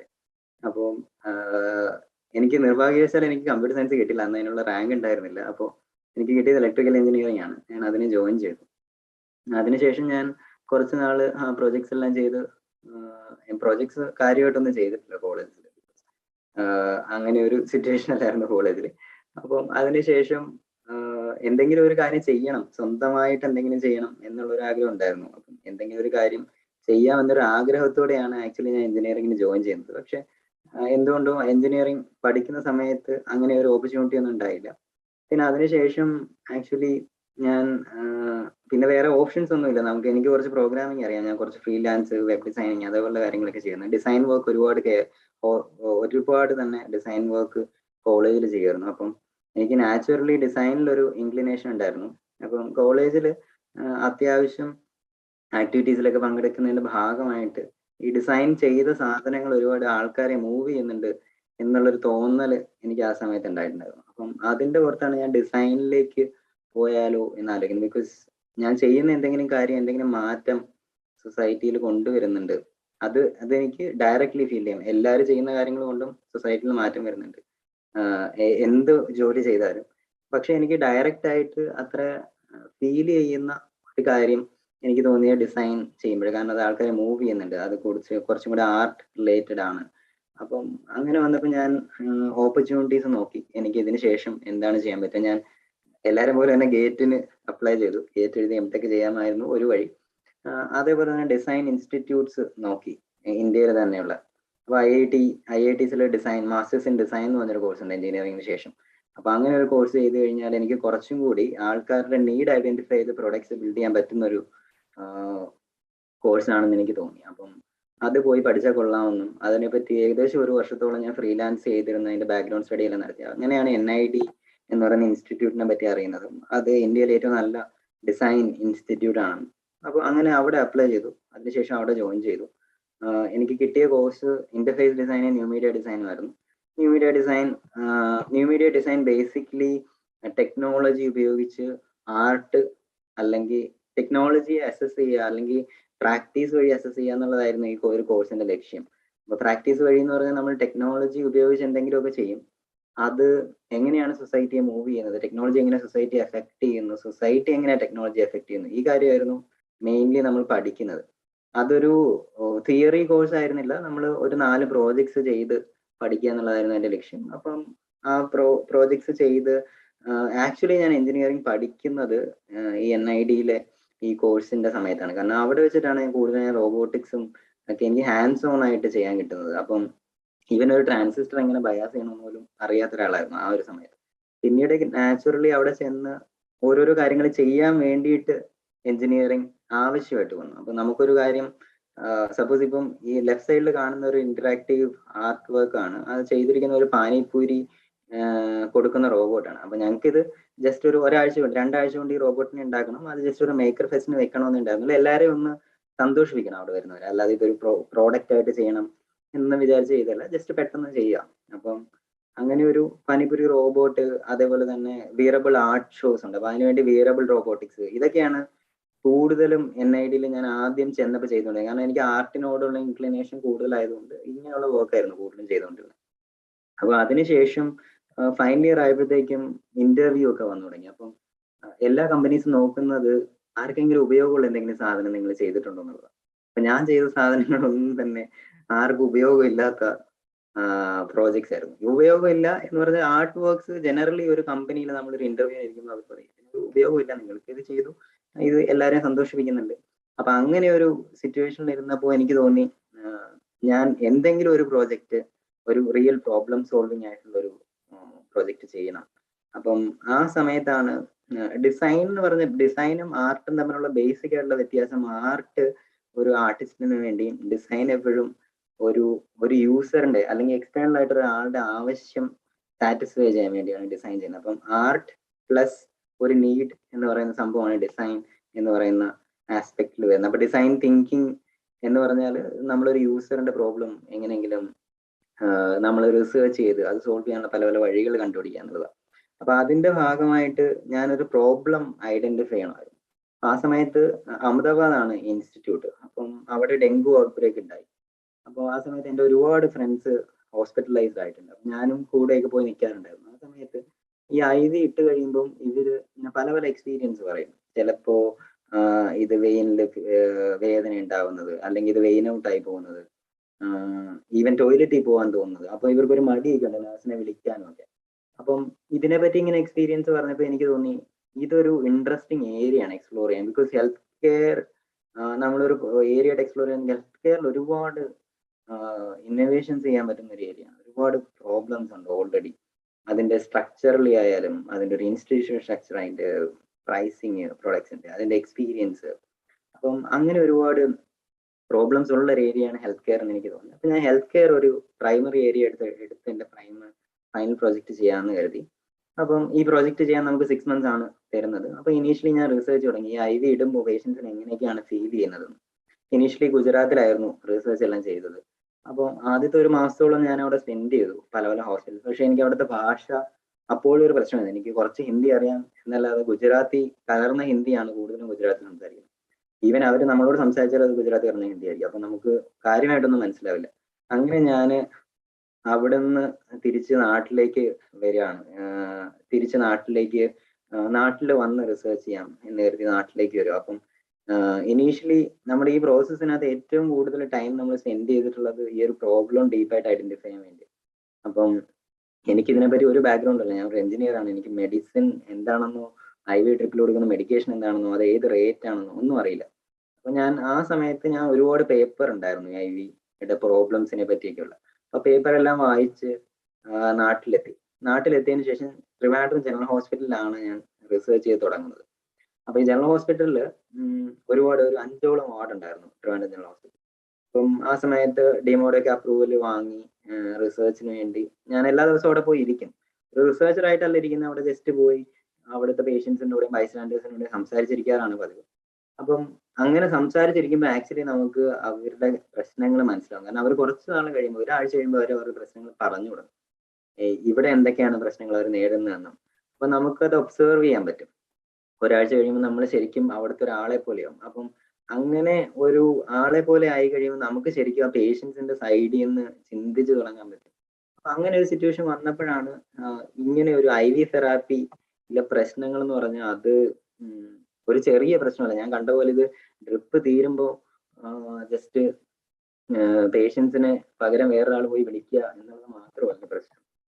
അത് കൊടുക്കുന്ന റേറ്റ് കറക്റ്റ് ആയിരിക്കണം, അത് കോൺസ്റ്റന്റ്ലി മോണിറ്റർ ചെയ്യണം. അത് എക്സ്ട്രാ വാസേഷൻ, ഇപ്പോൾ ഒരു ക്യാൻസർ കെയർ നടക്കുന്ന സിറ്റുവേഷൻ ആണെങ്കിൽ എക്സ്ട്രാ വാസേഷൻ വന്നാൽ ബേൺ വരും. ആ ബേൺ വന്നാൽ പിന്നെ നമ്മൾ പ്ലാസ്റ്റിക് സർജറി ചെയ്യേണ്ടി വരും.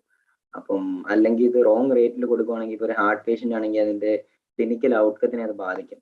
അപ്പം ഇങ്ങനെ ഒരുപാട് പ്രശ്നങ്ങളുണ്ട് ഫങ്ഷണലി IV തെറാപ്പിയിൽ. പക്ഷെ അതേ സമയത്ത് തന്നെ നേഴ്സസിനെ സൈഡിൽ നിന്ന് നോക്കുകയാണെന്നുണ്ടെങ്കിൽ നമുക്ക് കാണാൻ പറ്റുന്നത് നേഴ്സസിന് ഒരുപാട് IV ട്രിപ്പ് ഒരേ സമയം മോണിറ്റർ ചെയ്യണം. അവർ ഓൾറെഡി ഓവർബർഡൻഡ് ആണ് അവർ. അപ്പം അങ്ങനെ ഒരു സിറ്റുവേഷൻ നിന്നുകൊണ്ടാണ് ഇങ്ങനൊരു എന്ത് ചെയ്യാം എന്ന് ആലോചിച്ചപ്പോൾ ഞാൻ പല പല കാര്യങ്ങൾ ആലോചിച്ചു. ആദ്യം തന്നെ നമുക്കൊരു ജസ്റ്റ് ഒരു പ്ലഗ് പോലെ ഒരു സംഭവം ചെയ്യാം. അത് ഊരിയിട്ട് നേഴ്സസിന് പേഷ്യൻസിന് തനിയെ ബാത്റൂമിൽ പോവാം. അപ്പം അങ്ങനെ കുറെ ഐഡിയാസ് ഇനീഷ്യലി ആലോചിച്ചു. അങ്ങനെ അവിടുത്തെ ആൾക്കാർ തമ്മിൽ എങ്ങനെയാണ് ഇന്ററാക്ട് ചെയ്യുന്നത്, ഈ പ്രോസസ്സ് നേഴ്സസ് എങ്ങനെയാണ് ചെയ്യുന്നത്, ഓരോ സ്റ്റെപ്പിലും എന്തൊക്കെ പ്രശ്നങ്ങളാണ് അവർ. അപ്പൊ ഈ അടുത്ത സൈഡിൽ കാണുന്ന ജസ്റ്റ് സ്റ്റഡീസ് എന്നാണ് പറയുന്നത്. അപ്പൊ ഓരോ സ്റ്റെപ്പിലും അവർ എന്തൊക്കെ പ്രോബ്ലം വരുന്നുണ്ട് ആ ഓരോ സ്റ്റെപ്പിലും, അതിനകത്ത് അത് കറക്റ്റ് ചെയ്യാൻ വേണ്ടി ആ പ്രോഡക്റ്റ് നമുക്ക് മാറ്റി ഡിസൈൻ ചെയ്യാൻ പറ്റുമോ. അതേപോലെ തന്നെ ആ ഫുൾ എൻ്റയർ ഏരിയയിലുള്ള ആൾക്കാരെ വെച്ചിട്ട് അവർ തമ്മിൽ എന്തൊക്കെ ആക്ഷൻസ് ചെയ്യുന്നുണ്ട്, എന്തൊക്കെ കമ്മ്യൂണിക്കേഷൻ നടക്കുന്നുള്ളതെല്ലാം മാപ്പ് ചെയ്തു. അപ്പൊ ഈ മാപ്പിങ്ങിൽ എവിടെയൊക്കെ ഈ കമ്മ്യൂണിക്കേഷൻ ബ്രേക്ക് ആവാൻ ചാൻസ് ഉണ്ട് എന്ന് മാപ്പ് ചെയ്തു. അപ്പം മഞ്ഞ കളർ പോസ്റ്റ് ഒട്ടിച്ചേക്കുന്ന എല്ലാ ഈ കമ്മ്യൂണിക്കേഷൻ ബ്രേക്ക് ആവാനുള്ള ചാൻസ്. അപ്പൊ ഞാൻ മനസ്സിലാക്കിയ ഒരു കാര്യം, എല്ലാ കമ്മ്യൂണിക്കേഷൻ നടക്കുന്നത് കെയർ ടേക്കർ വഴിയാണ്, പേഷ്യന്റിന്റെ കൂടെയുള്ള ആൾ. അപ്പൊ ഇയാൾ പുറത്ത് പോയി കഴിഞ്ഞാൽ പിന്നെ ഈ കാര്യങ്ങളൊന്നും നോക്കാൻ ആരും ഉണ്ടാവില്ല. ഈവൻ ഒരു മെഡിക്കേഷന്റെ കാര്യം, അല്ലെങ്കിൽ ഒരു IV തീരുമ്പോൾ പോയി പറയുന്ന കാര്യം, അല്ലെങ്കിൽ വേറെ എന്തെങ്കിലും കാര്യം കൂടുതലും കെയർ ടേക്കേഴ്സ് വഴിയാണ് കമ്മ്യൂണിറ്റി നടക്കുന്നത്. അത് ജനറൽ ഹോസ്പിറ്റൽ ആയതുകൊണ്ട് അവിടെ കെയർ ടേക്കേഴ്സ് തന്നെ കുറെ നാൾ നിന്ന് അവരൊരു കമ്മ്യൂണിറ്റി പോലെ ആക്ട് ചെയ്ത് അവര് ചിലപ്പം ഈ തൊട്ടടുത്തുള്ള പേഷ്യന്റ് കാര്യം ചിലപ്പോൾ ഞാനായിരിക്കും പോയി പറയുന്നത്, ഞാൻ അവിടെ കുറെ നാൾ ഇരുന്ന് ആ പേഷ്യന്റിനെ പരിചയമുള്ളതുകൊണ്ട്. അപ്പൊ അങ്ങനെ ഒരു ഇക്കോസിസ്റ്റം ആയിട്ടാണ് ഇത് വർക്ക് ചെയ്യുന്നത്. അപ്പൊ ഇങ്ങനെ ഒരു സ്ഥലത്തേക്ക് നമ്മളൊരു പ്രോഡക്റ്റ് ചെയ്യണം എന്നുള്ളതാണ് ഞാൻ ആലോചിച്ചുകൊണ്ടിരിക്കുന്നത്. അപ്പൊ എനിക്ക് അപ്പോഴും അറിയില്ല എന്ത് ചെയ്യണം എന്നുള്ളത്. അപ്പൊ പല പല ഐഡിയാസ് വന്നു. ഒന്ന്, ഈ ഒരു ഡ്രിപ്പ് പേഷ്യൻസിന് തന്നെ ഊരിയിട്ട് പോകാൻ പറ്റുന്ന ഒരു സംഭവമായിരുന്നു. അതേപോലെ അവിടെ പലതും ഒബ്സർവ് ചെയ്ത് പല പേഷ്യൻസും മടി കാണിക്കുന്നു നഴ്സസിനെ പോയി വിളിക്കാൻ. അതേപോലെ ബയോമെഡിക്കൽ വേസ്റ്റ് ചെക്ക് ചെയ്യുമ്പോൾ അവിടെ ബ്ലഡ് തിരിച്ചു കയറി IV ബാഗ്സ് കാണാൻ പറ്റും. അപ്പം അതൊക്കെ അവിടെ നിന്ന് ഒബ്സർവ് ചെയ്തപ്പോൾ കണ്ടേ. അപ്പൊ ഇങ്ങനെയുള്ള ഒബ്സർവേഷൻസ് ആക്ച്വലി പ്രോംപ്റ്റ് ചെയ്യുന്നത് അവിടെ ഒരു എന്തെങ്കിലും ഒരു പ്രോബ്ലം ഉണ്ട്. ആക്ച്വലി അതിന്റെ ഓപ്പറേഷണൽ സൈഡിലുള്ള പ്രോബ്ലം ഉണ്ട്, അല്ലെങ്കിൽ പേഷ്യൻസിനൊരു ബാഡ് എക്സ്പീരിയൻസ് ഉണ്ടാവുന്നുണ്ട് അവിടെ നിന്ന്. അപ്പം ഇതെല്ലാ ഹോസ്പിറ്റലിലും സാധാരണമാണ്. അപ്പം ഞാൻ വീണ്ടും പല പല ഹോസ്പിറ്റൽസിൽ പോയി ഇത് ചോദിക്കുകയും, അപ്പൊ നഴ്സസിന്റെ സൈഡിൽ നിന്ന് നോക്കുമ്പോൾ നഴ്സസിന് ചെയ്യുന്നത് പാടാണ്, ഇത് എപ്പോഴും മോണിറ്റർ ചെയ്തുകൊണ്ടിരിക്കാനൊന്നും പറ്റില്ല. അപ്പൊ അങ്ങനെ ഒരു സിറ്റുവേഷൻ നിന്നുകൊണ്ടാണ് പല പല പ്രോഡക്ട്സ് ഐഡിയേറ്റ് ചെയ്തത്. ഒന്ന്, ഡ്രിപ്പ് തീരെ നേരം തനിയെ ക്ലോസ് ചെയ്യുന്ന ഒരു IV സെറ്റിനെ ഡിസൈൻ ചെയ്തു.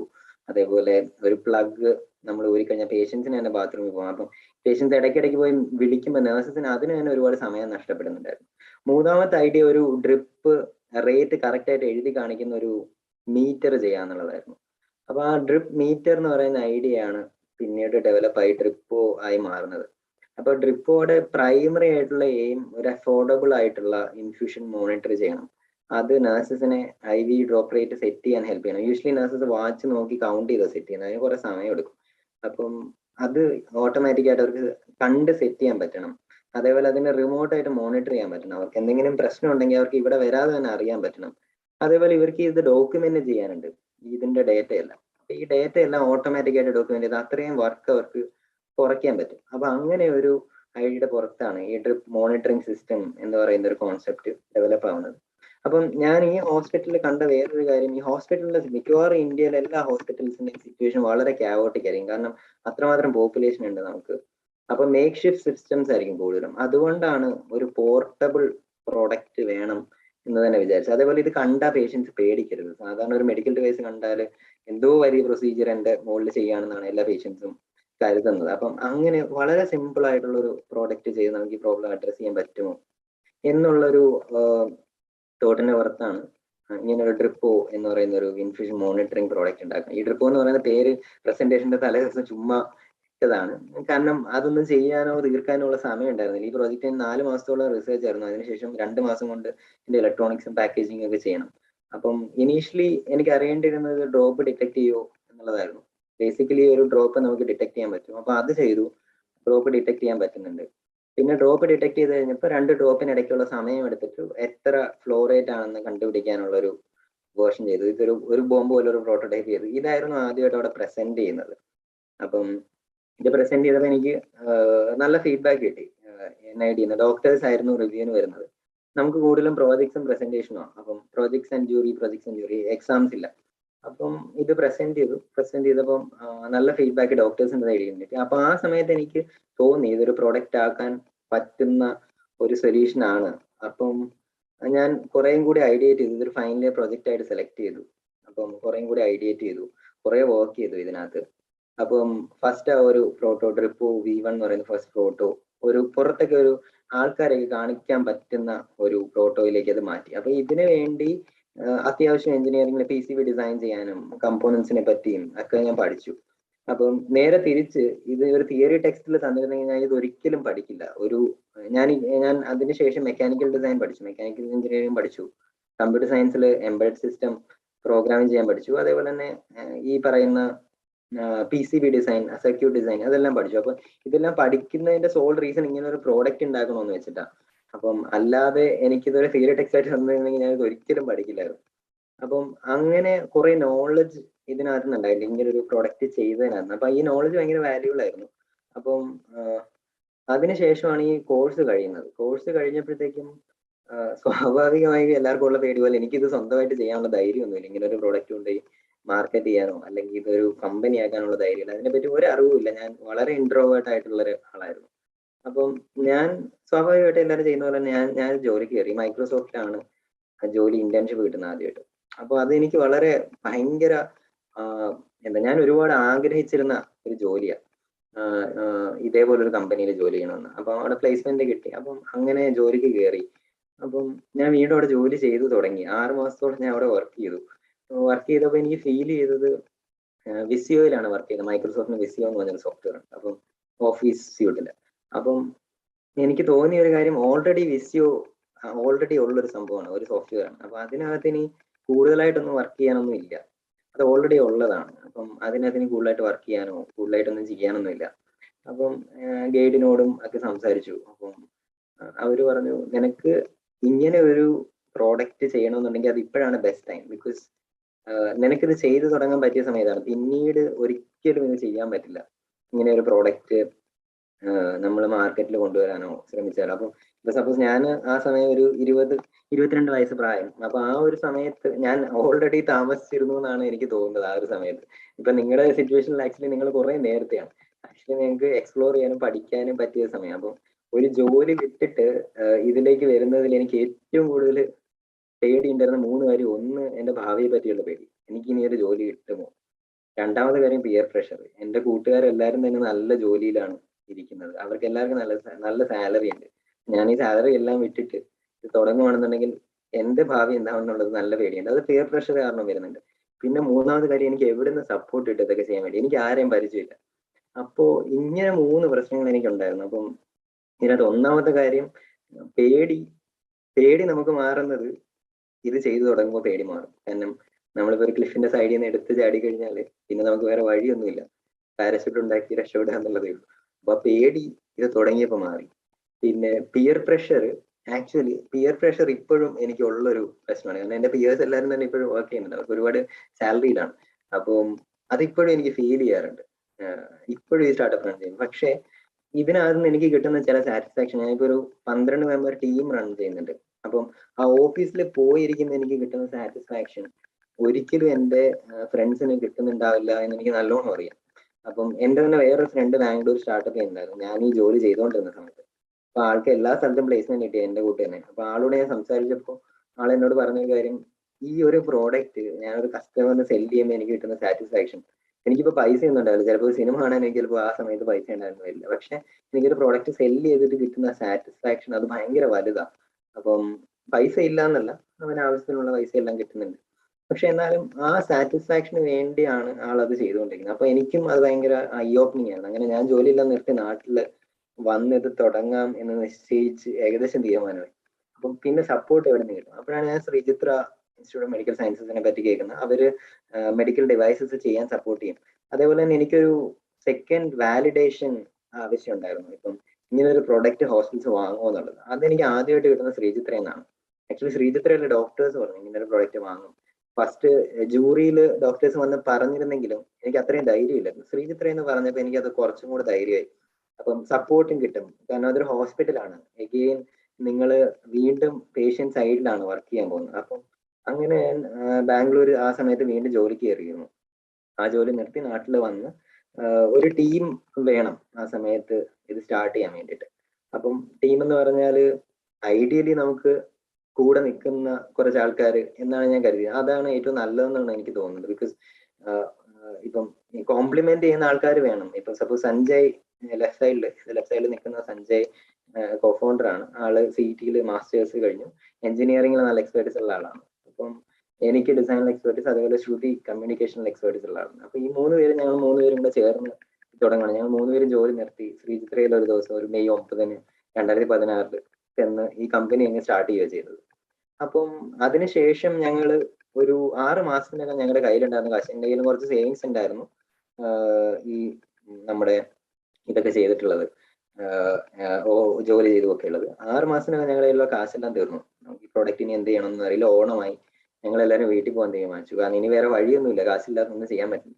അപ്പൊ ആ സമയത്താണ് എൻ്റെ ഒരു ഫ്രണ്ട് വഴി ഞാനൊരു ഏഞ്ചൽ ഇൻവെസ്റ്ററിനെ കാണുന്നതും. ഇപ്പൊ ഉള്ള പോലുള്ള സപ്പോർട്ട് ആ സമയത്തില്ലായിരുന്നു. ഇപ്പൊ Kerala startup mission idea grand ഉണ്ട്, അതേപോലെ പല പല സപ്പോർട്ട് സിസ്റ്റംസ് ഇപ്പം ഡെവലപ്പ് ആണ്. ആ സമയത്ത് അതില്ലാതിരുന്ന കാരണം നമുക്ക് ഒരു ക്യാപിറ്റലിന് വേണ്ടി എങ്ങ് പോകണമെന്നൊന്നും അറിയില്ല. അപ്പൊ ഞാൻ എൻ്റെ ഒരു ഫ്രണ്ട് വഴി ഒരു ഏഞ്ചൽ ഇൻവെസ്റ്ററിനോട് സംസാരിച്ചു. ആളോട് ഞാൻ ആദ്യം ഒരു 7 ലക്ഷം രൂപയാണ് ചോദിക്കുന്നത്, അത് തന്നാലും നമ്മൾ ഈ പ്രൊഡക്റ്റ് മാർക്കറ്റിൽ ഇറക്കാം എന്ന് പറഞ്ഞു. അപ്പൊ പുള്ളി പറഞ്ഞു, പുള്ളിക്ക് ഇൻവെസ്റ്റ് ചെയ്ത എക്സ്പീരിയൻസ് ഉണ്ട്. പുള്ളി പറഞ്ഞു 7 ലക്ഷം രൂപയ്ക്ക് നിങ്ങളിത് ഒന്നും ചെയ്യാൻ പോകില്ല, നിങ്ങൾക്ക് അറ്റ്ലീസ്റ്റ് ഒരു 50 ലക്ഷം രൂപയെങ്കിലും വേണ്ടി വരും ഇത് ചെയ്യാൻ വേണ്ടി. അപ്പൊ പുള്ളിയാണ് ആദ്യം ഫസ്റ്റ് ഇൻവെസ്റ്റ്മെന്റ് ചെയ്യുന്നത്. ജോസ് പട്ടാര എന്നാണ് പേര്. പുള്ളി ഫസ്റ്റ് ഇൻവെസ്റ്റ് ചെയ്യുന്നു. ജോർജ് മാളിക്കൽ എന്ന് പറഞ്ഞിട്ട് ഒരു ഇൻവെസ്റ്റ്മെന്റ് കൂടെ ചേർന്നാണ് ചെയ്യുന്നത്. പുള്ളി ബാക്സ്റ്റർ എന്ന് പറഞ്ഞൊരു കമ്പനിയുടെ മാർക്കറ്റിംഗ് ഹെഡായിരുന്നു. ബാക്സ്റ്റർ ഒരു വലിയ മെഡിക്കൽ ബേസ് കമ്പനി. അപ്പൊ അത് നമുക്കൊരു വാലിഡേഷനായി ഫസ്റ്റ് ക്യാപിറ്റൽ കിട്ടുന്നത്.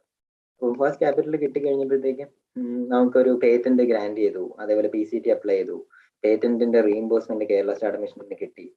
എന്നിട്ട് ഞങ്ങൾ അതിന് industrial design, engineering design, firmware, software എല്ലാം ചെയ്ത് ഈ ഒരു പ്രോഡക്റ്റ് ഫുള്ളായിട്ട് ചെയ്ത് ഞങ്ങൾ ഒരു 2019 ഇത് ലോഞ്ച് ചെയ്യാണ്. ലോഞ്ച് ചെയ്യുന്ന ഒരു വൈഫൈ ബേസ്ഡ് പ്രൊഡക്റ്റ് ആണ്. ഇത് ഞങ്ങൾ പ്രൊഡക്ഷൻ ചെയ്തു, ഏകദേശം 100 യൂണിറ്റ്. പ്രൊഡക്ഷനിലൊക്കെ ഒരുപാട് മിസ്റ്റേക്സ് ഉണ്ടായിരുന്നു. 200 എണ്ണം ചെയ്തതിൽ 100 എണ്ണേ ശരിയായുള്ളൂ. എന്നാലും ഞങ്ങൾ അത് ലോഞ്ച് ചെയ്തു. ലോഞ്ച് ചെയ്തതിന് ശേഷം ആണ് ഞങ്ങൾ മനസ്സിലാക്കുന്നത് പകുതി കൂടുതൽ ഹോസ്പിറ്റൽസിലും വൈഫൈ ഇല്ല. അപ്പൊ നമുക്കിത് ഒരിക്കലും കമ്മ്യൂണിക്കേറ്റ് ചെയ്യില്ല ഇത് നഴ്സിംഗ് സ്റ്റേഷൻ സൈഡിലേക്ക്. ഞങ്ങളിത് വൈഫൈ ബേസ്ഡ് പ്രൊഡക്റ്റ് ആയിട്ടാണ് ബിൽഡ് ചെയ്തത്. അപ്പം ഈ സമയത്തൊക്കെ ഞങ്ങൾ വരുത്തിയിരുന്ന ഒരു തെറ്റ്, ഞങ്ങൾക്ക് സ്വാഭാവിക എല്ലാവരും ഇൻട്രോവേർട്സ് ആയതുകൊണ്ട് കസ്റ്റമർ സൈഡിൽ പോകാൻ സംസാരിക്കാൻ ഞങ്ങൾക്ക് മടിയായിരുന്നു. ഞങ്ങൾ തന്നെ ഞങ്ങളുടെ സിലോസിൽ ഇരുന്ന് ഡിസൈൻ ചെയ്ത ഒരു പ്രൊഡക്റ്റ് ആണിത്. ഡിസൈനിനെ പറ്റി ഞങ്ങൾ ഒരുപാട് കൺസേൺ ആയിരുന്നു, ഒരുപാട് സമയം ചെലവഴിച്ചു. അതിനുശേഷം യൂസേഴ്സിന്റെ ഫീഡ്ബാക്ക് എടുക്കുന്നതിൽ ഈവൻ ഒരു ഡിസൈനർ ആയിട്ട് കൂടി കുറവായിരുന്നു ഫീഡ്ബാക്ക് എടുക്കുന്നത്. അപ്പം ഫീൽഡിൽ ചെന്നപ്പോൾ വൈഫൈ ബേസ്ഡ് ആണ് ഇത്. പല ഹോസ്പിറ്റലിലും ഞങ്ങൾ തന്നെ വയർലെസ് നെറ്റ്വർക്കിംഗ് ചെയ്തു. 3 ഹോസ്പിറ്റലിൽ ഞങ്ങൾ തന്നെ പോയി വയർ ചെയ്തു, ഈ റൗട്ടറും ഒക്കെ വെച്ച് എല്ലാ സ്ഥലത്തും വൈഫൈ ഒക്കെ സെറ്റപ്പ് ചെയ്തിട്ട് ഈ പ്രൊഡക്റ്റ് ഇൻസ്റ്റാൾ ചെയ്തു.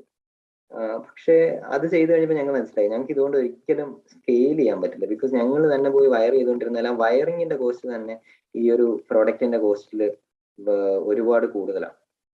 അപ്പൊ ആ ഒരു സമയത്ത് ഞങ്ങൾ കരുതി ഇതിന് എന്താ പോകാൻ പറ്റുമെന്ന് അറിയില്ല. അപ്പൊ ഞങ്ങള് ബയോടെക്നോളജി ഇഗ്നിഷൻ ഗ്രാൻഡ്, ബിഗ് എന്ന് പറഞ്ഞൊരു ഗ്രാൻഡ് വരെ നേരത്തെ തന്നെ അറിയാം. ഞങ്ങൾക്കത് അപ്ലൈ ചെയ്താൽ കിട്ടില്ല എന്നുള്ളൊരു ഫീൽ ആയിരുന്നു ഉണ്ടായിരുന്നു. ബിക്കോസ് ഞങ്ങളുടെ ഐഡിയ അത്ര വലിയ ഐഡിയ ഒന്നുമല്ല, വളരെ സിമ്പിൾ ആണ് എന്നൊക്കെയുള്ളൊരു ഫീലാണ് ഞങ്ങൾക്ക് ഉണ്ടായിരുന്നത്. അപ്പൊ ഇതുപോലുള്ള വലിയ വലിയ ഗ്രാൻഡ്സ് ഒന്നും ഞങ്ങൾക്ക് കിട്ടില്ല. അതുകൊണ്ട് ഞങ്ങൾ ആദ്യത്തെ ഒരു 3 വർഷം ഇത് അപ്ലൈ ചെയ്തിട്ടില്ല. പക്ഷെ അവസാനത്തെ വർഷമായപ്പോൾ ഞങ്ങൾക്ക് വേറെ വഴിയൊന്നുമില്ല ഇത് ചെയ്യാതെ. അപ്പൊ അങ്ങനെയാണ് ഞങ്ങൾ ബിഗിന് അപ്ലൈ ചെയ്യുന്നത്. അപ്പൊ ഫസ്റ്റ് ചാൻസിൽ തന്നെ ബിഗിന് കിട്ടി. ബിക്കോസ് ഞങ്ങൾ പ്രസന്റ് ചെയ്തത് ഞങ്ങൾ ഇത്രയും വർക്ക് ചെയ്തിട്ടുണ്ട്, ഞങ്ങൾ ഇങ്ങനെയുള്ള പ്രശ്നങ്ങളാണ് ഫീൽഡിൽ കണ്ടത്, ഞങ്ങൾക്ക് ഈ പ്രശ്നം സോൾവ് ചെയ്യാൻ വേണ്ടിയാണ് ഇത്രയും ക്യാഷ് വേണ്ടുന്നത് എന്ന് പറഞ്ഞാണ് ഞങ്ങൾ പിച്ച് ചെയ്യുന്നത്. അപ്പൊ ഓൾറെഡി അവർക്ക് അറിയാം നമ്മൾ ഇതിനു വേണ്ടി വർക്ക് ചെയ്തിട്ടുണ്ട്. അപ്പം അങ്ങനെ ഒരു ഗ്രാൻഡ് ഫണ്ടിങ് വന്നു, ഐഡിയ ഗ്രാൻഡ് വന്നു കേരള സ്റ്റാർട്ടപ്പ് മിഷനിൽ നിന്ന്. അപ്പം അതിനുശേഷം വർക്ക് ചെയ്തു, മാർക്കറ്റിൽ വീണ്ടും റീലോഞ്ച് ചെയ്തു. കസ്റ്റമേഴ്സിന്റെ സൈഡിൽ നിന്ന് മിക്സഡ് ഫീഡ്ബാക്ക് കിട്ടി. അഗെയിൻ കസ്റ്റമേഴ്സിന്റെ സൈഡിൽ നിന്ന് റെസിസ്റ്റൻസ് ടു ചേഞ്ച് ഉണ്ടായിരുന്നു. ബിക്കോസ് നഴ്സസ് ഇത് ബ്രഷ് രാവിലെ പല്ല് തേക്കുന്ന പോലെ ചെയ്യുന്ന ഒരു പ്രോസസ്സ് ഈ IV ഇടുന്നത്. അപ്പൊ അപ്പോഴാണ് നമ്മളൊരു പുതിയ പ്രോഡക്റ്റ് കൊണ്ടുവന്നിട്ട് നിങ്ങൾ ഇന്ന് മുതൽ ഇങ്ങനെ ഇത് വെച്ച് മോണിറ്റർ ചെയ്യണം എന്ന് പറയുന്നത്. അപ്പൊ അതിനകത്ത് ഒരുപാട് സൊസൈറ്റലായിട്ട് ഒരുപാട് ചേഞ്ചസ് കൊണ്ടുവരുന്നുണ്ട് ഈ ഒരു പ്രോസസ്സ്. അപ്പൊ അതിനെപ്പറ്റി ഞങ്ങൾ മനസ്സിലാക്കുന്നത് ഇത് ആക്ച്വലി പ്രൊഡക്റ്റ് മാർക്കറ്റ് ചെയ്ത് തുടങ്ങുമ്പോഴാണ്. അപ്പൊ ഇപ്പൊ ഞങ്ങൾ കൂടുതലും വർക്ക് ചെയ്യുന്നത് നഴ്സസിന്റെ ട്രെയിനിങ്ങും അവരെങ്ങനെ ഇത് ഇംപ്ലിമെന്റ് ചെയ്ത് വർക്ക്ഔട്ട് ചെയ്ത് അവർക്ക് അതിന്റെ ബെനിഫിറ്റ്സ് മനസ്സിലാക്കുന്ന രീതിയിലൊക്കെയാണ്. അപ്പം ഈ പ്രോഡക്റ്റ് ഓൾറെഡി എക്സിസ്റ്റിംഗ് അല്ല മാർക്കറ്റിൽ. അപ്പം അങ്ങനെ ഒരു പുതിയ കോൺസെപ്റ്റ് ആയിട്ട് ചെല്ലുമ്പം ഇപ്പൊ സപ്പോസ് ഒരു 100 ഹോസ്പിറ്റൽ നമ്മൾ പിച്ച് ചെയ്താൽ അതിനകത്ത് 20% ഹോസ്പിറ്റൽസ് നമ്മളോട് ഓക്കെ പറയില്ല. കാരണം പുതിയൊരു പ്രൊഡക്റ്റ് ട്രൈ ചെയ്യാൻ എല്ലാവർക്കും മടിയുണ്ടാവും, അതല്ലെങ്കിൽ അതൊരു നോമായിരിക്കണം. അപ്പം ഇപ്പോൾ ഞങ്ങൾ ട്രൈ ചെയ്ത് കുറച്ചൊക്കെ ഇൻസ്റ്റലേഷൻസ് വന്നു തുടങ്ങി. മന്ത്ലി ഒരു 2.5 lakhs റവന്യൂ വരുന്നുണ്ട്. അപ്പം ഇതാണ് പ്രോഡക്റ്റ്. ഇത് അലേർട്ട് ചെയ്യും ബ്ലോക്കിനും റേറ്റ് ചേഞ്ചിനും ഒക്കെ. ഇതിന്റെ അലേർട്ട്സ് നഴ്സസിന് എവിടെ നിന്നും കിട്ടും, അതേപോലെ ഇൻഫ്യൂഷൻസ് മാനേജ് ചെയ്യാൻ പറ്റും, ഹിസ്റ്ററി എല്ലാം കാണാൻ പറ്റും. അപ്പൊ ഇതാണ് ബേസിക് പ്രോഡക്റ്റ്. ഇപ്പോ നമ്മളെല്ലാവരും തന്നെ സാലറി എടുക്കുന്നുണ്ട് നല്ല രീതിയിൽ, നാട്ടിൽ തന്നെ നിന്ന് സാലറി എടുക്കുന്നുണ്ട്. അതേപോലെ തന്നെ നമുക്ക് ഇതിന് ഷെയർ ഹോൾഡിംഗ് ഉണ്ട്, ഫൗണ്ടേഴ്സിന് എല്ലാവർക്കും ഉണ്ട്. അപ്പൊ ഇപ്പൊ കമ്പനിയുടെ വാല്യൂഷൻ ഏകദേശം 20 കോടിയോളം വാല്യൂഡ് ആണ് കമ്പനി. അപ്പം നമ്മൾ അത് വെച്ചിട്ടാണ് ഒരു ഫർദർ ഫണ്ട് റൈസ് ചെയ്യാൻ ഉദ്ദേശിക്കുന്നത്. അപ്പം ആ ഒരു ലെവലിലേക്ക് ഈ കമ്പനി ഇപ്പൊ ഈ ഒരു സ്റ്റേജിൽ എത്തിയിട്ടുണ്ട്. അപ്പം ഈ കഴിഞ്ഞ ഒരു സമയത്ത് എൻ്റെ വർക്ക് നോക്കിക്കഴിഞ്ഞാൽ ഇത് ഒരിക്കലും ഒരു നഷ്ടമായി. 5 വർഷത്തോളം ഞാൻ ഇതിനകത്ത് വർക്ക് ചെയ്തു. എനിക്ക് എല്ലാ മാസവും ഞാൻ സാലറി എടുത്തിട്ടുണ്ട് ഇൻവെസ്റ്റ്മെന്റിൽ നിന്ന്. ആദ്യത്തെ ഒരു 6 മാസം മാത്രമേ ചെയ്യാതെ ഉണ്ടാവുള്ളൂ. പിന്നെ അതേപോലെ തന്നെ എൻ്റെ എക്സ്പീരിയൻസ് ഞാനിപ്പോൾ എൻ്റെ ഫ്രണ്ട്സിനെ കമ്പയർ ചെയ്യുകയാണെങ്കിൽ വളരെ വലുതായി. ബിക്കോസ് എനിക്കിപ്പോൾ ഒരു സെയിൽസ് ആൻഡ് മാർക്കറ്റിംഗ് എങ്ങനെ മാനേജ് ചെയ്യണമെന്നറിയാം, ഡിസൈൻ എങ്ങനെ ചെയ്യണമെന്നറിയാം, എംബഡഡ് സിസ്റ്റം അതിന്റെ പ്രൊഡക്റ്റ് മാനേജ്മെന്റ് ലെവൽ എന്തൊക്കെ ചെയ്യണമെന്നറിയാം, കമ്പനിയിൽ ക്വാളിറ്റി മാനേജ്മെന്റ് സിസ്റ്റംസ്, അതേപോലെ മെഡിക്കൽ ഡിവൈസ് റെഗുലേഷൻസ്, ടാക്സിനെ പറ്റിയുള്ള ഡീറ്റെയിൽസ്, അക്കൗണ്ടിങ്ങിനെ പറ്റിയുള്ള ഡീറ്റെയിൽസ്, ഓവറോൾ നോളജ് ഈ ഒരു 5 വർഷം കൊണ്ട് ഗെയിൻ ചെയ്യാൻ പറ്റിയത് വളരെ വലുതാണ്. അപ്പം എനിക്ക് ഒരിക്കലും ഇനി ഒരു ജോലി കിട്ടാതിരിക്കില്ല എന്ന് എനിക്ക് 100% ഉറപ്പുണ്ട്. ഈ കമ്പനി നിന്ന് പോയാലും മുമ്പോട്ട് പോയാലും എങ്ങനെയായാലും എനിക്ക് ഒരിക്കലും ഒരു ജോലി കിട്ടാതില്ല. കാരണം സ്കില്ല് നോക്കിയാണ് ആൾക്കാർ ജോലിക്ക് എടുക്കുന്നത്. അപ്പം ഏത് തരത്തിലുള്ള സ്കില്ലായാലും അത് ഈ ഒരു കമ്പനി വഴി അക്വയർ ചെയ്തിട്ടുണ്ട്. അപ്പം ആ ഒരു ആദ്യം നമ്മൾ പറഞ്ഞ ഒരു പേടിയില്ലേ, അപ്പൊ ആ പേടിയിൽ വലിയ കാര്യമൊന്നുമില്ല എന്ന് എനിക്ക് 5 വർഷം കൊണ്ട് മനസ്സിലായിട്ടുണ്ട്. വെച്ചാല് നമ്മുടെ ഫ്യൂച്ചർ ആക്ച്വലി ഇങ്ങനെ ഒരു സ്റ്റാർട്ടപ്പ് ചെയ്യുന്നത് കൊണ്ട് ഒരിക്കലും വഴിയിലായിട്ട് പോലെ. ബിക്കോസ് ഈവൻ ഒരുപാട് ആൾക്കാരുണ്ട് ഒരു സ്റ്റാർട്ടപ്പിൽ വർക്ക് ചെയ്ത ആളെ ഹയർ ചെയ്യാനായിട്ട്. പിന്നെ ഈ സ്റ്റാർട്ടപ്പ് മുമ്പോട്ട് പോകുമ്പോൾ ഇനി ഞങ്ങൾ ചെയ്യാൻ ഉദ്ദേശിക്കുന്നത് ഇതിന്റെ സെയിൽസ് ഒപ്റ്റിമൈസേഷൻ, ഇതിന്റെ പ്രൊഡക്ഷൻ ഒപ്റ്റിമൈസേഷൻ, അതേപോലുള്ള കാര്യങ്ങളാണ് കൂടുതലും വർക്ക് ചെയ്തുകൊണ്ടിരിക്കുന്നത്.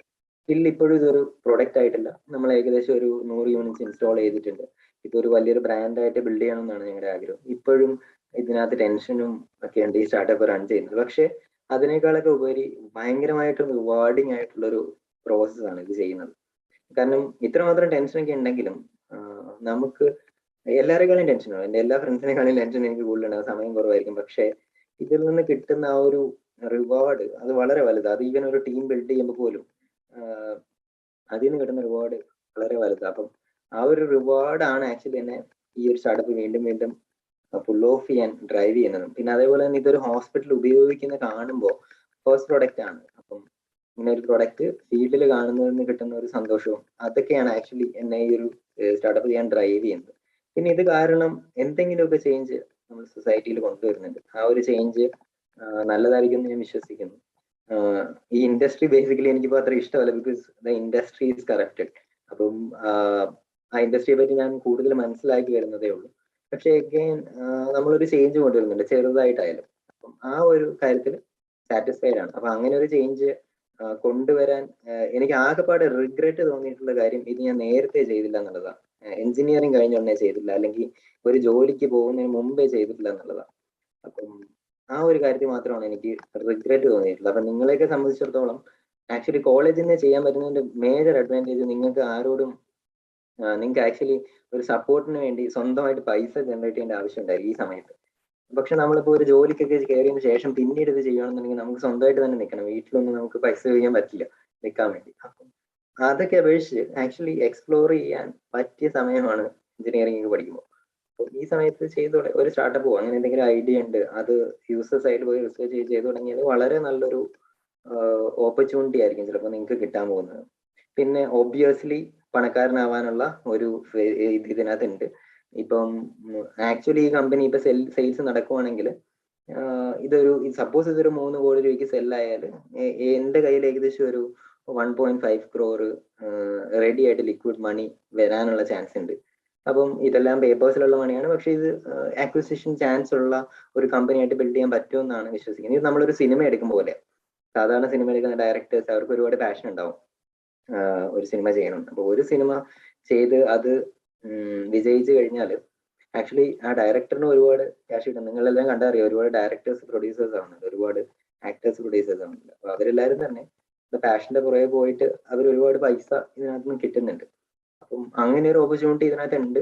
അപ്പം അത് സംഭവിച്ചു കഴിഞ്ഞാൽ ഞങ്ങൾക്കും സന്തോഷം, അതേപോലെ വേറെ ആര് ചെയ്യുവാണെങ്കിലും അവർക്കും അങ്ങനെ ഒരു എക്സിറ്റ് ഓപ്ഷൻ ഉള്ളത് നല്ലതാണ്. മനസ്സിൽ ഒരു ലാർജർ എയിം, ഒരു എക്സിറ്റ് ആണോ IPO ആണോ, എന്താണ് നമ്മൾ ഈ ഒരു കമ്പനി കൊണ്ട് ചെയ്യാൻ ഉദ്ദേശിക്കുന്നത് ഒരു ഐഡിയ ഉള്ളത് നല്ലതായിരിക്കും. അത് ഗ്രാജുവലി വന്നോളൂ. ഞങ്ങൾക്ക് തുടങ്ങുമ്പോൾ ആക്ച്വലി ഒരു ഐഡിയയും ഉണ്ടായിരുന്നില്ല.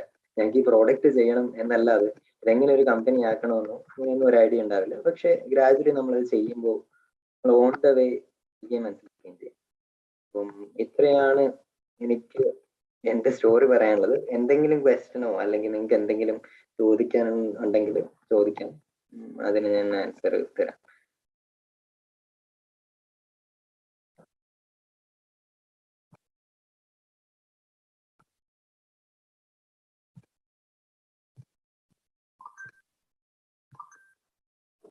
Thank you. I think no questions are there from the audience.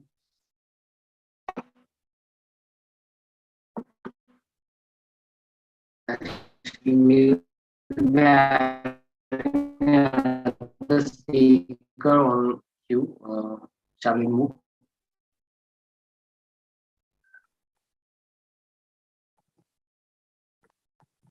Vishnu sir, thank you. Now we will be moving to the next speaker.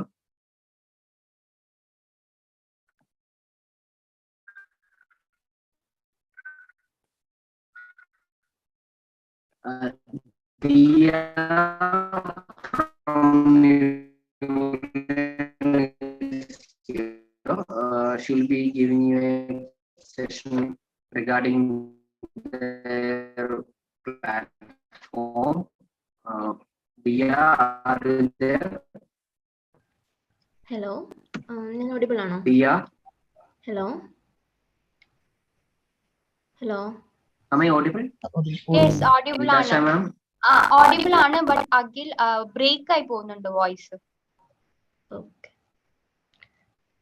Hello. ഞാൻ പറയുന്നത് കേൾക്കാവോ? കേൾക്കാം. ദിയ പറയുന്നത് കേൾക്കാം. കുഴപ്പമൊന്നുമില്ല. Okay, ഞാനെന്നാ സ്റ്റാർട്ട് ചെയ്യട്ടെ? അതോ? Start. You can start. Okay. So, hello everyone. I am Diya. ഞാൻ third year computer science and engineering student ആണ് RIT-ൽ and also people management intern ആയിട്ട് മ്യൂലാണിൽ വർക്ക് ചെയ്യുന്നു. സോ ബേസിക്കലി ഞാനിപ്പം മ്യൂലാൺ എന്താണെന്നും യങ് ഇന്നോവേറ്റർ പ്രോഗ്രാമർ YIP എന്താണ് and how exciting and beneficial is YIP for students, അങ്ങനെയൊക്കെ ഒരു കുറച്ച് ബേസിക് ആയിട്ടുള്ള കാര്യങ്ങൾ പറയാൻ വേണ്ടിയിട്ടാണ് വന്നിട്ടുള്ളത്. So the first thing is, നമ്മളിവിടെ ഇരിക്കുന്ന എല്ലാവരും ബേസിക്കലി പഠിക്കുന്ന കുട്ടികളാണ്, either in school or in college is it. So by the end ഏതെങ്കിലും ഒരു പ്രൊഫഷൻ നമ്മൾ ചൂസ് ചെയ്യേണ്ടവരാണ്. ബട്ട് നിങ്ങളിപ്പം നിങ്ങളുടെ അക്കാഡമിക് ലൈഫിൽ കിട്ടുന്ന എക്സ്പോഷർ ആൻഡ് ഒരു നോളജ് കൊണ്ട് നിങ്ങൾക്ക് നിങ്ങളുടെ കരിയർ ബിൽഡ് ചെയ്യാം, അല്ലെങ്കിൽ നിങ്ങൾക്ക് ഒരു industry ready or market ready candidate ആകാൻ പറ്റുമോ എന്ന് ചോദിച്ചാൽ it's really hard. Because college academics കൊണ്ട് നമുക്കൊരു ബേസിക് അല്ലെങ്കിൽ ബേസിക് സ്കിൽസ് മാത്രം അല്ലെങ്കിൽ ഒരു നോളജ് മാത്രമേ നിങ്ങൾക്ക് ഗെയിൻ ചെയ്യാൻ പറ്റുന്നുള്ളൂ. സോ നിങ്ങൾക്ക് ഒരു കമ്പനി ഓർ ഇൻഡസ്ട്രിയിൽ വർക്ക് ചെയ്യുമ്പോൾ ദർസ് a lot more than that. കുറച്ചുകൂടെ സ്കിൽസും നോളജ് ഒക്കെ നമുക്ക് എന്തായാലും ഗ്രാബ് ചെയ്യണം, നമുക്ക് റിക്വയർഡ് ആണ്. സോ നിങ്ങൾക്ക് ഇപ്പം നിങ്ങൾ അക്കാഡമിക്സ് മാത്രമാണ് ഫോക്കസ് ചെയ്യുമെങ്കിൽ നിങ്ങൾക്ക് അവിടെ ഒരു സ്കിൽ ഗ്യാപ്പ് വരികയാണ് ചെയ്യുന്നത്. സോ നിങ്ങൾക്ക് ആ സ്കിൽ ഗ്യാപ്പ് മാറ്റണം, നിങ്ങൾക്ക് നിങ്ങളുടെ സ്കിൽസ് എൻഹാൻസ് ചെയ്യണം, നിങ്ങൾക്ക് നിങ്ങളുടെ ക്വാളിറ്റി എൻഷുർ ചെയ്യണം, അല്ലെങ്കിൽ നിങ്ങൾക്ക് ഒരു കരിയർ റെഡി ഒരു ഇൻഡസ്ട്രി റെഡി കാൻഡിഡേറ്റ് ആവണം എന്നുള്ള ഇൻട്രസ്റ്റ് ഉണ്ടെങ്കിൽ അതിന് വേണ്ടിയിട്ട് നിങ്ങൾക്ക് ഒത്തിരി ഇവന്റ്സ് ആൻഡ് ഓപ്പർച്യൂണിറ്റീസ് പ്രൊവൈഡ് ചെയ്യുന്ന ഒരു പ്ലാറ്റ്ഫോം ആണ് അല്ലെങ്കിൽ ഒരു കമ്മ്യൂണിറ്റിയാണ് മ്യൂലാൺ എന്ന് പറയുന്നത്. ഓക്കെ, സോ ഇപ്പം നിങ്ങൾ അക്കാഡമിക്കലി കുറെ കാര്യങ്ങളൊക്കെ പഠിക്കുന്നുണ്ടാവും. സോ അതിലൊക്കെ ബേസിക്കലി ഇപ്പോൾ അക്കാഡമിക്സിൽ നിങ്ങളിപ്പോൾ കോളേജിൽ പഠിക്കുന്ന കുറേയൊക്കെ തിയറി ആയിട്ടുള്ള കാര്യങ്ങളാണ്. സോ നിങ്ങൾക്ക് അത് പ്രാക്ടിക്കലി നിങ്ങൾ ലൈഫിൽ അത് അപ്ലൈ ചെയ്യുമ്പോഴാണ് നിങ്ങൾക്ക് അതിന്റെ ഒരു വർത്ത് മനസ്സിലാവുന്നത്. സോ നിങ്ങൾക്ക് ആ ഒരു സ്കിൽ ഡെവലപ്പ് ചെയ്യണമെങ്കിൽ നമ്മൾ അക്കാഡമിക്സിന്റെ കൂടെ തന്നെ എക്സ്ട്രാ സ്കിൽസ് ഡെവലപ്പ് ചെയ്യാൻ, അല്ലെങ്കിൽ ഒരു കരിയർ നിങ്ങൾക്ക് ഡെവലപ്പ് ചെയ്യാൻ വേണ്ടി നിങ്ങൾക്ക് സ്കിൽസ് ഉറപ്പായിട്ടും ഡെവലപ്പ് ചെയ്യണം. സോ അതിന് വേണ്ടിയിട്ട് മ്യൂലാൺ കുറെ കോഴ്സസ്, കുറെ peer to peer learning initiatives, ഒത്തിരി ഫ്ലാഗ്ഷിപ്പ് ഇവന്റ്സ്, അങ്ങനെ കുറെ കാര്യങ്ങളൊക്കെ പ്രൊമോട്ട് ചെയ്യുന്നുണ്ട്. സോ അങ്ങനത്തെ ഒരു ഇവന്റ് ആണ് YIP എന്ന് പറയുന്നത്. So YIP or young innovator program എന്താണെന്ന് ചോദിച്ചാൽ, YIP എന്ന് പറയുന്നത് ഗവൺമെന്റ് സപ്പോർട്ടഡ് ഒരു ഫണ്ടഡ് ഒരു ഇവന്റ് ആണ്. 8ാം ക്ലാസ് മുതൽ, അതായത് 8ാം ക്ലാസ് മുതലുള്ള കുട്ടികൾക്ക് നിങ്ങൾക്ക് നിങ്ങളുടെ ഐഡിയാസ് അല്ലെങ്കിൽ ഇന്നോവേഷൻസ് ഒക്കെ YIP-യിലൂടെ പ്രസന്റ് ചെയ്യാൻ പറ്റുന്നു. സോ കുട്ടികൾക്ക് അവരുടെ ഐഡിയ പിച്ച് ചെയ്ത്, ഇഫ് ഗവൺമെന്റിന് ആ ഒരു ഐഡിയ അല്ലെങ്കിൽ നമുക്ക് ആ ഒരു ഐഡിയാസ് ഓർ ഇന്നോവേഷൻസ് ഇഷ്ടപ്പെടുകയാണെങ്കിൽ സോ നമുക്ക് ഗവൺമെന്റിൽ നിങ്ങൾക്ക് ഫണ്ട് ലഭിക്കുന്നു. സോ എനിക്ക് അറ്റ് ഫസ്റ്റ് എനിക്ക് തോന്നുന്നു ഒരു 25,000 വരെ നിങ്ങൾക്ക് ഗവൺമെന്റിൽ നിന്നും ഫസ്റ്റ് ഇനീഷ്യലി നിങ്ങളുടെ ഐഡിയാസ് ഒക്കെ ഇഷ്ടപ്പെട്ടാൽ നിങ്ങൾക്ക് ഫണ്ട് കിട്ടും. നിങ്ങൾക്ക് അത് വെച്ചിട്ട് നിങ്ങൾക്ക് ഐഡിയാസും അല്ലെങ്കിൽ നിങ്ങളുടെ ഇന്നോവേഷൻസ് ഒക്കെ ഡെവലപ്പ് ചെയ്യാം. സോ അതിന്റെ സെക്കൻഡ് ഫേസ് ആയിട്ട് നിങ്ങൾക്ക് വീണ്ടും ആ ഇന്നോവേഷൻസ് ഒക്കെ ഡെവലപ്പ് ചെയ്തൊക്കെ ഇഷ്ടമായി കഴിഞ്ഞാൽ നിങ്ങൾക്ക് മോർ ആൻഡ് മോർ ഫണ്ടും നിങ്ങൾക്ക് കൂടുതൽ സപ്പോർട്ട്സും ഇതിന് കിട്ടും. സോ നിങ്ങളുടെ ഐഡിയാസും നിങ്ങളുടെ ഇന്നോവേഷൻ സ്കിൽസ് ഒക്കെ പ്രൊമോട്ട് ചെയ്യാൻ വേണ്ടിയിട്ട് കൊണ്ടുവന്നിട്ടുള്ള ഒരു ഇവന്റ് ആണ് YIP എന്ന് പറയുന്നത്. സോ ബേസിക്കലി YIP-നെ പറ്റി ഓവറോൾ ഒരു ഐഡിയ നിങ്ങൾക്ക് കിട്ടിയെന്ന് ഞാൻ വിശ്വസിക്കുന്നു. പിന്നെ നിങ്ങൾക്ക് മ്യൂലാണിൽ ജോയിൻ ചെയ്യാനുള്ള ലിങ്ക് ഞാനിപ്പം ചാറ്റ് ബോക്സിൽ ഇടാം, കാണാമെന്ന് പറയണം. റൈറ്റ്.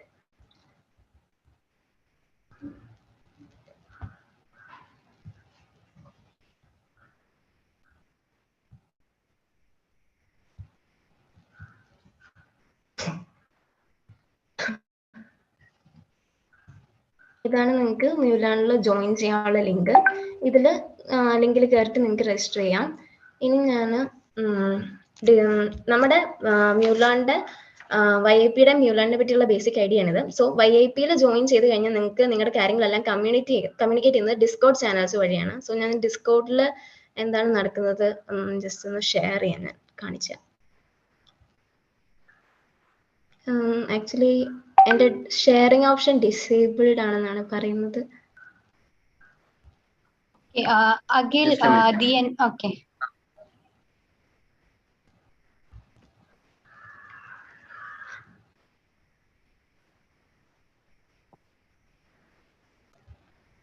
ദിയ ഷെയർ ചെയ്തോളൂ. Okay.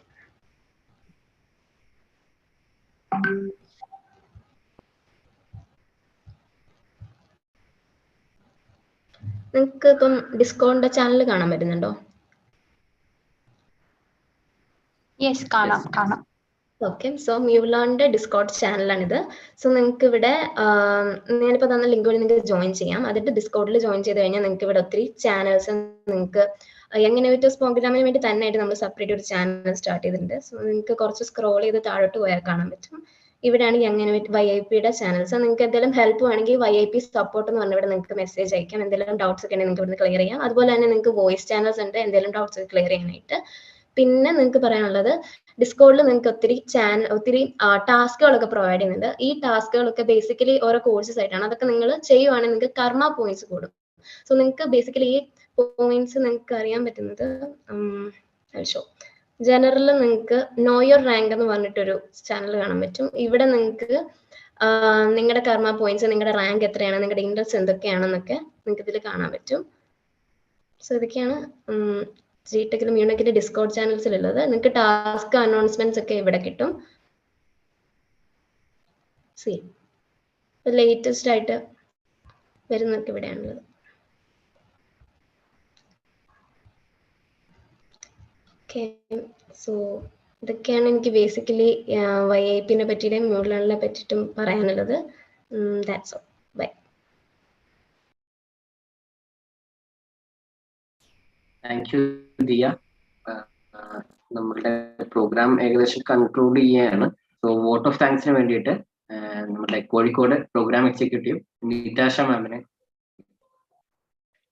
Okay, thank you Akhil. So ഞാൻ നിതാഷ, കോഴിക്കോട് ജില്ലയിലെ YIP കോർഡിനേറ്റർ ആണ്. നിങ്ങൾക്ക് ഇതിൽ പറഞ്ഞ YIP രജിസ്ട്രേഷനെ കുറിച്ചൊക്കെ ഡീറ്റെയിൽ ആയിട്ട് പറഞ്ഞിട്ടുണ്ട്. ഇൻ കേസ് എന്തെങ്കിലും ഡൗട്ട് ഉണ്ടെങ്കിൽ ഞാൻ എൻ്റെ കോൺടാക്ട് നമ്പർ ഇവിടെ ഷെയർ ചെയ്യാം. സോ അതിന് മുന്നേ നമുക്ക് ഈ ഒരു സെക്ഷൻ വൈൻഡ് അപ്പ് ചെയ്യാം. So first of all, let me take this opportunity to thank M. Dasan Institute of Technology. ഈ ഒരു ഇൻസ്റ്റിറ്റ്യൂഷൻ ഹബ് ആക്കാൻ വേണ്ടി നമുക്ക് പെർമിഷൻ തന്നതിന് thank you so much. Thank you Maheshan sir and Aparna ma'am for being A part of this road show. And നമ്മുടെ invitation സ്വീകരിച്ച് വന്നിരിക്കുന്ന ബാക്കി എല്ലാ ഫാക്കൽറ്റി മെമ്പേഴ്സിനും സ്റ്റുഡൻസിനും ഞങ്ങളുടെ നന്ദി അറിയിക്കുന്നു. ഇനി അടുത്തതായി നമ്മുടെ M. Srinivasan sir, thank you so much for detailing about what YIP എന്നതിനെ കുറിച്ചിട്ടും അതോടൊപ്പം ഇതിന്റെ രജിസ്ട്രേഷൻ എക്സ്പ്ലെയിൻ ചെയ്ത് തന്നതിനും thank you so much Srinivasan sir. Next, thank you Abhilashan sir. Thank you for giving a thematic presentation on climate change and disaster management. Sir പറഞ്ഞതിൽ നമുക്ക് നമ്മുടെ ice and open ആയി ഇവിടുത്തെ പ്രോബ്ലംസ്, ഈ ഒരു സെക്ടറിൽ ഫേസ് ചെയ്യുന്ന പ്രോബ്ലംസും ചാലഞ്ചസിനെ കുറിച്ചിട്ട് സർ നല്ല ഡീറ്റെയിൽ ആയിട്ട് പറഞ്ഞു തരുന്നുണ്ടായി.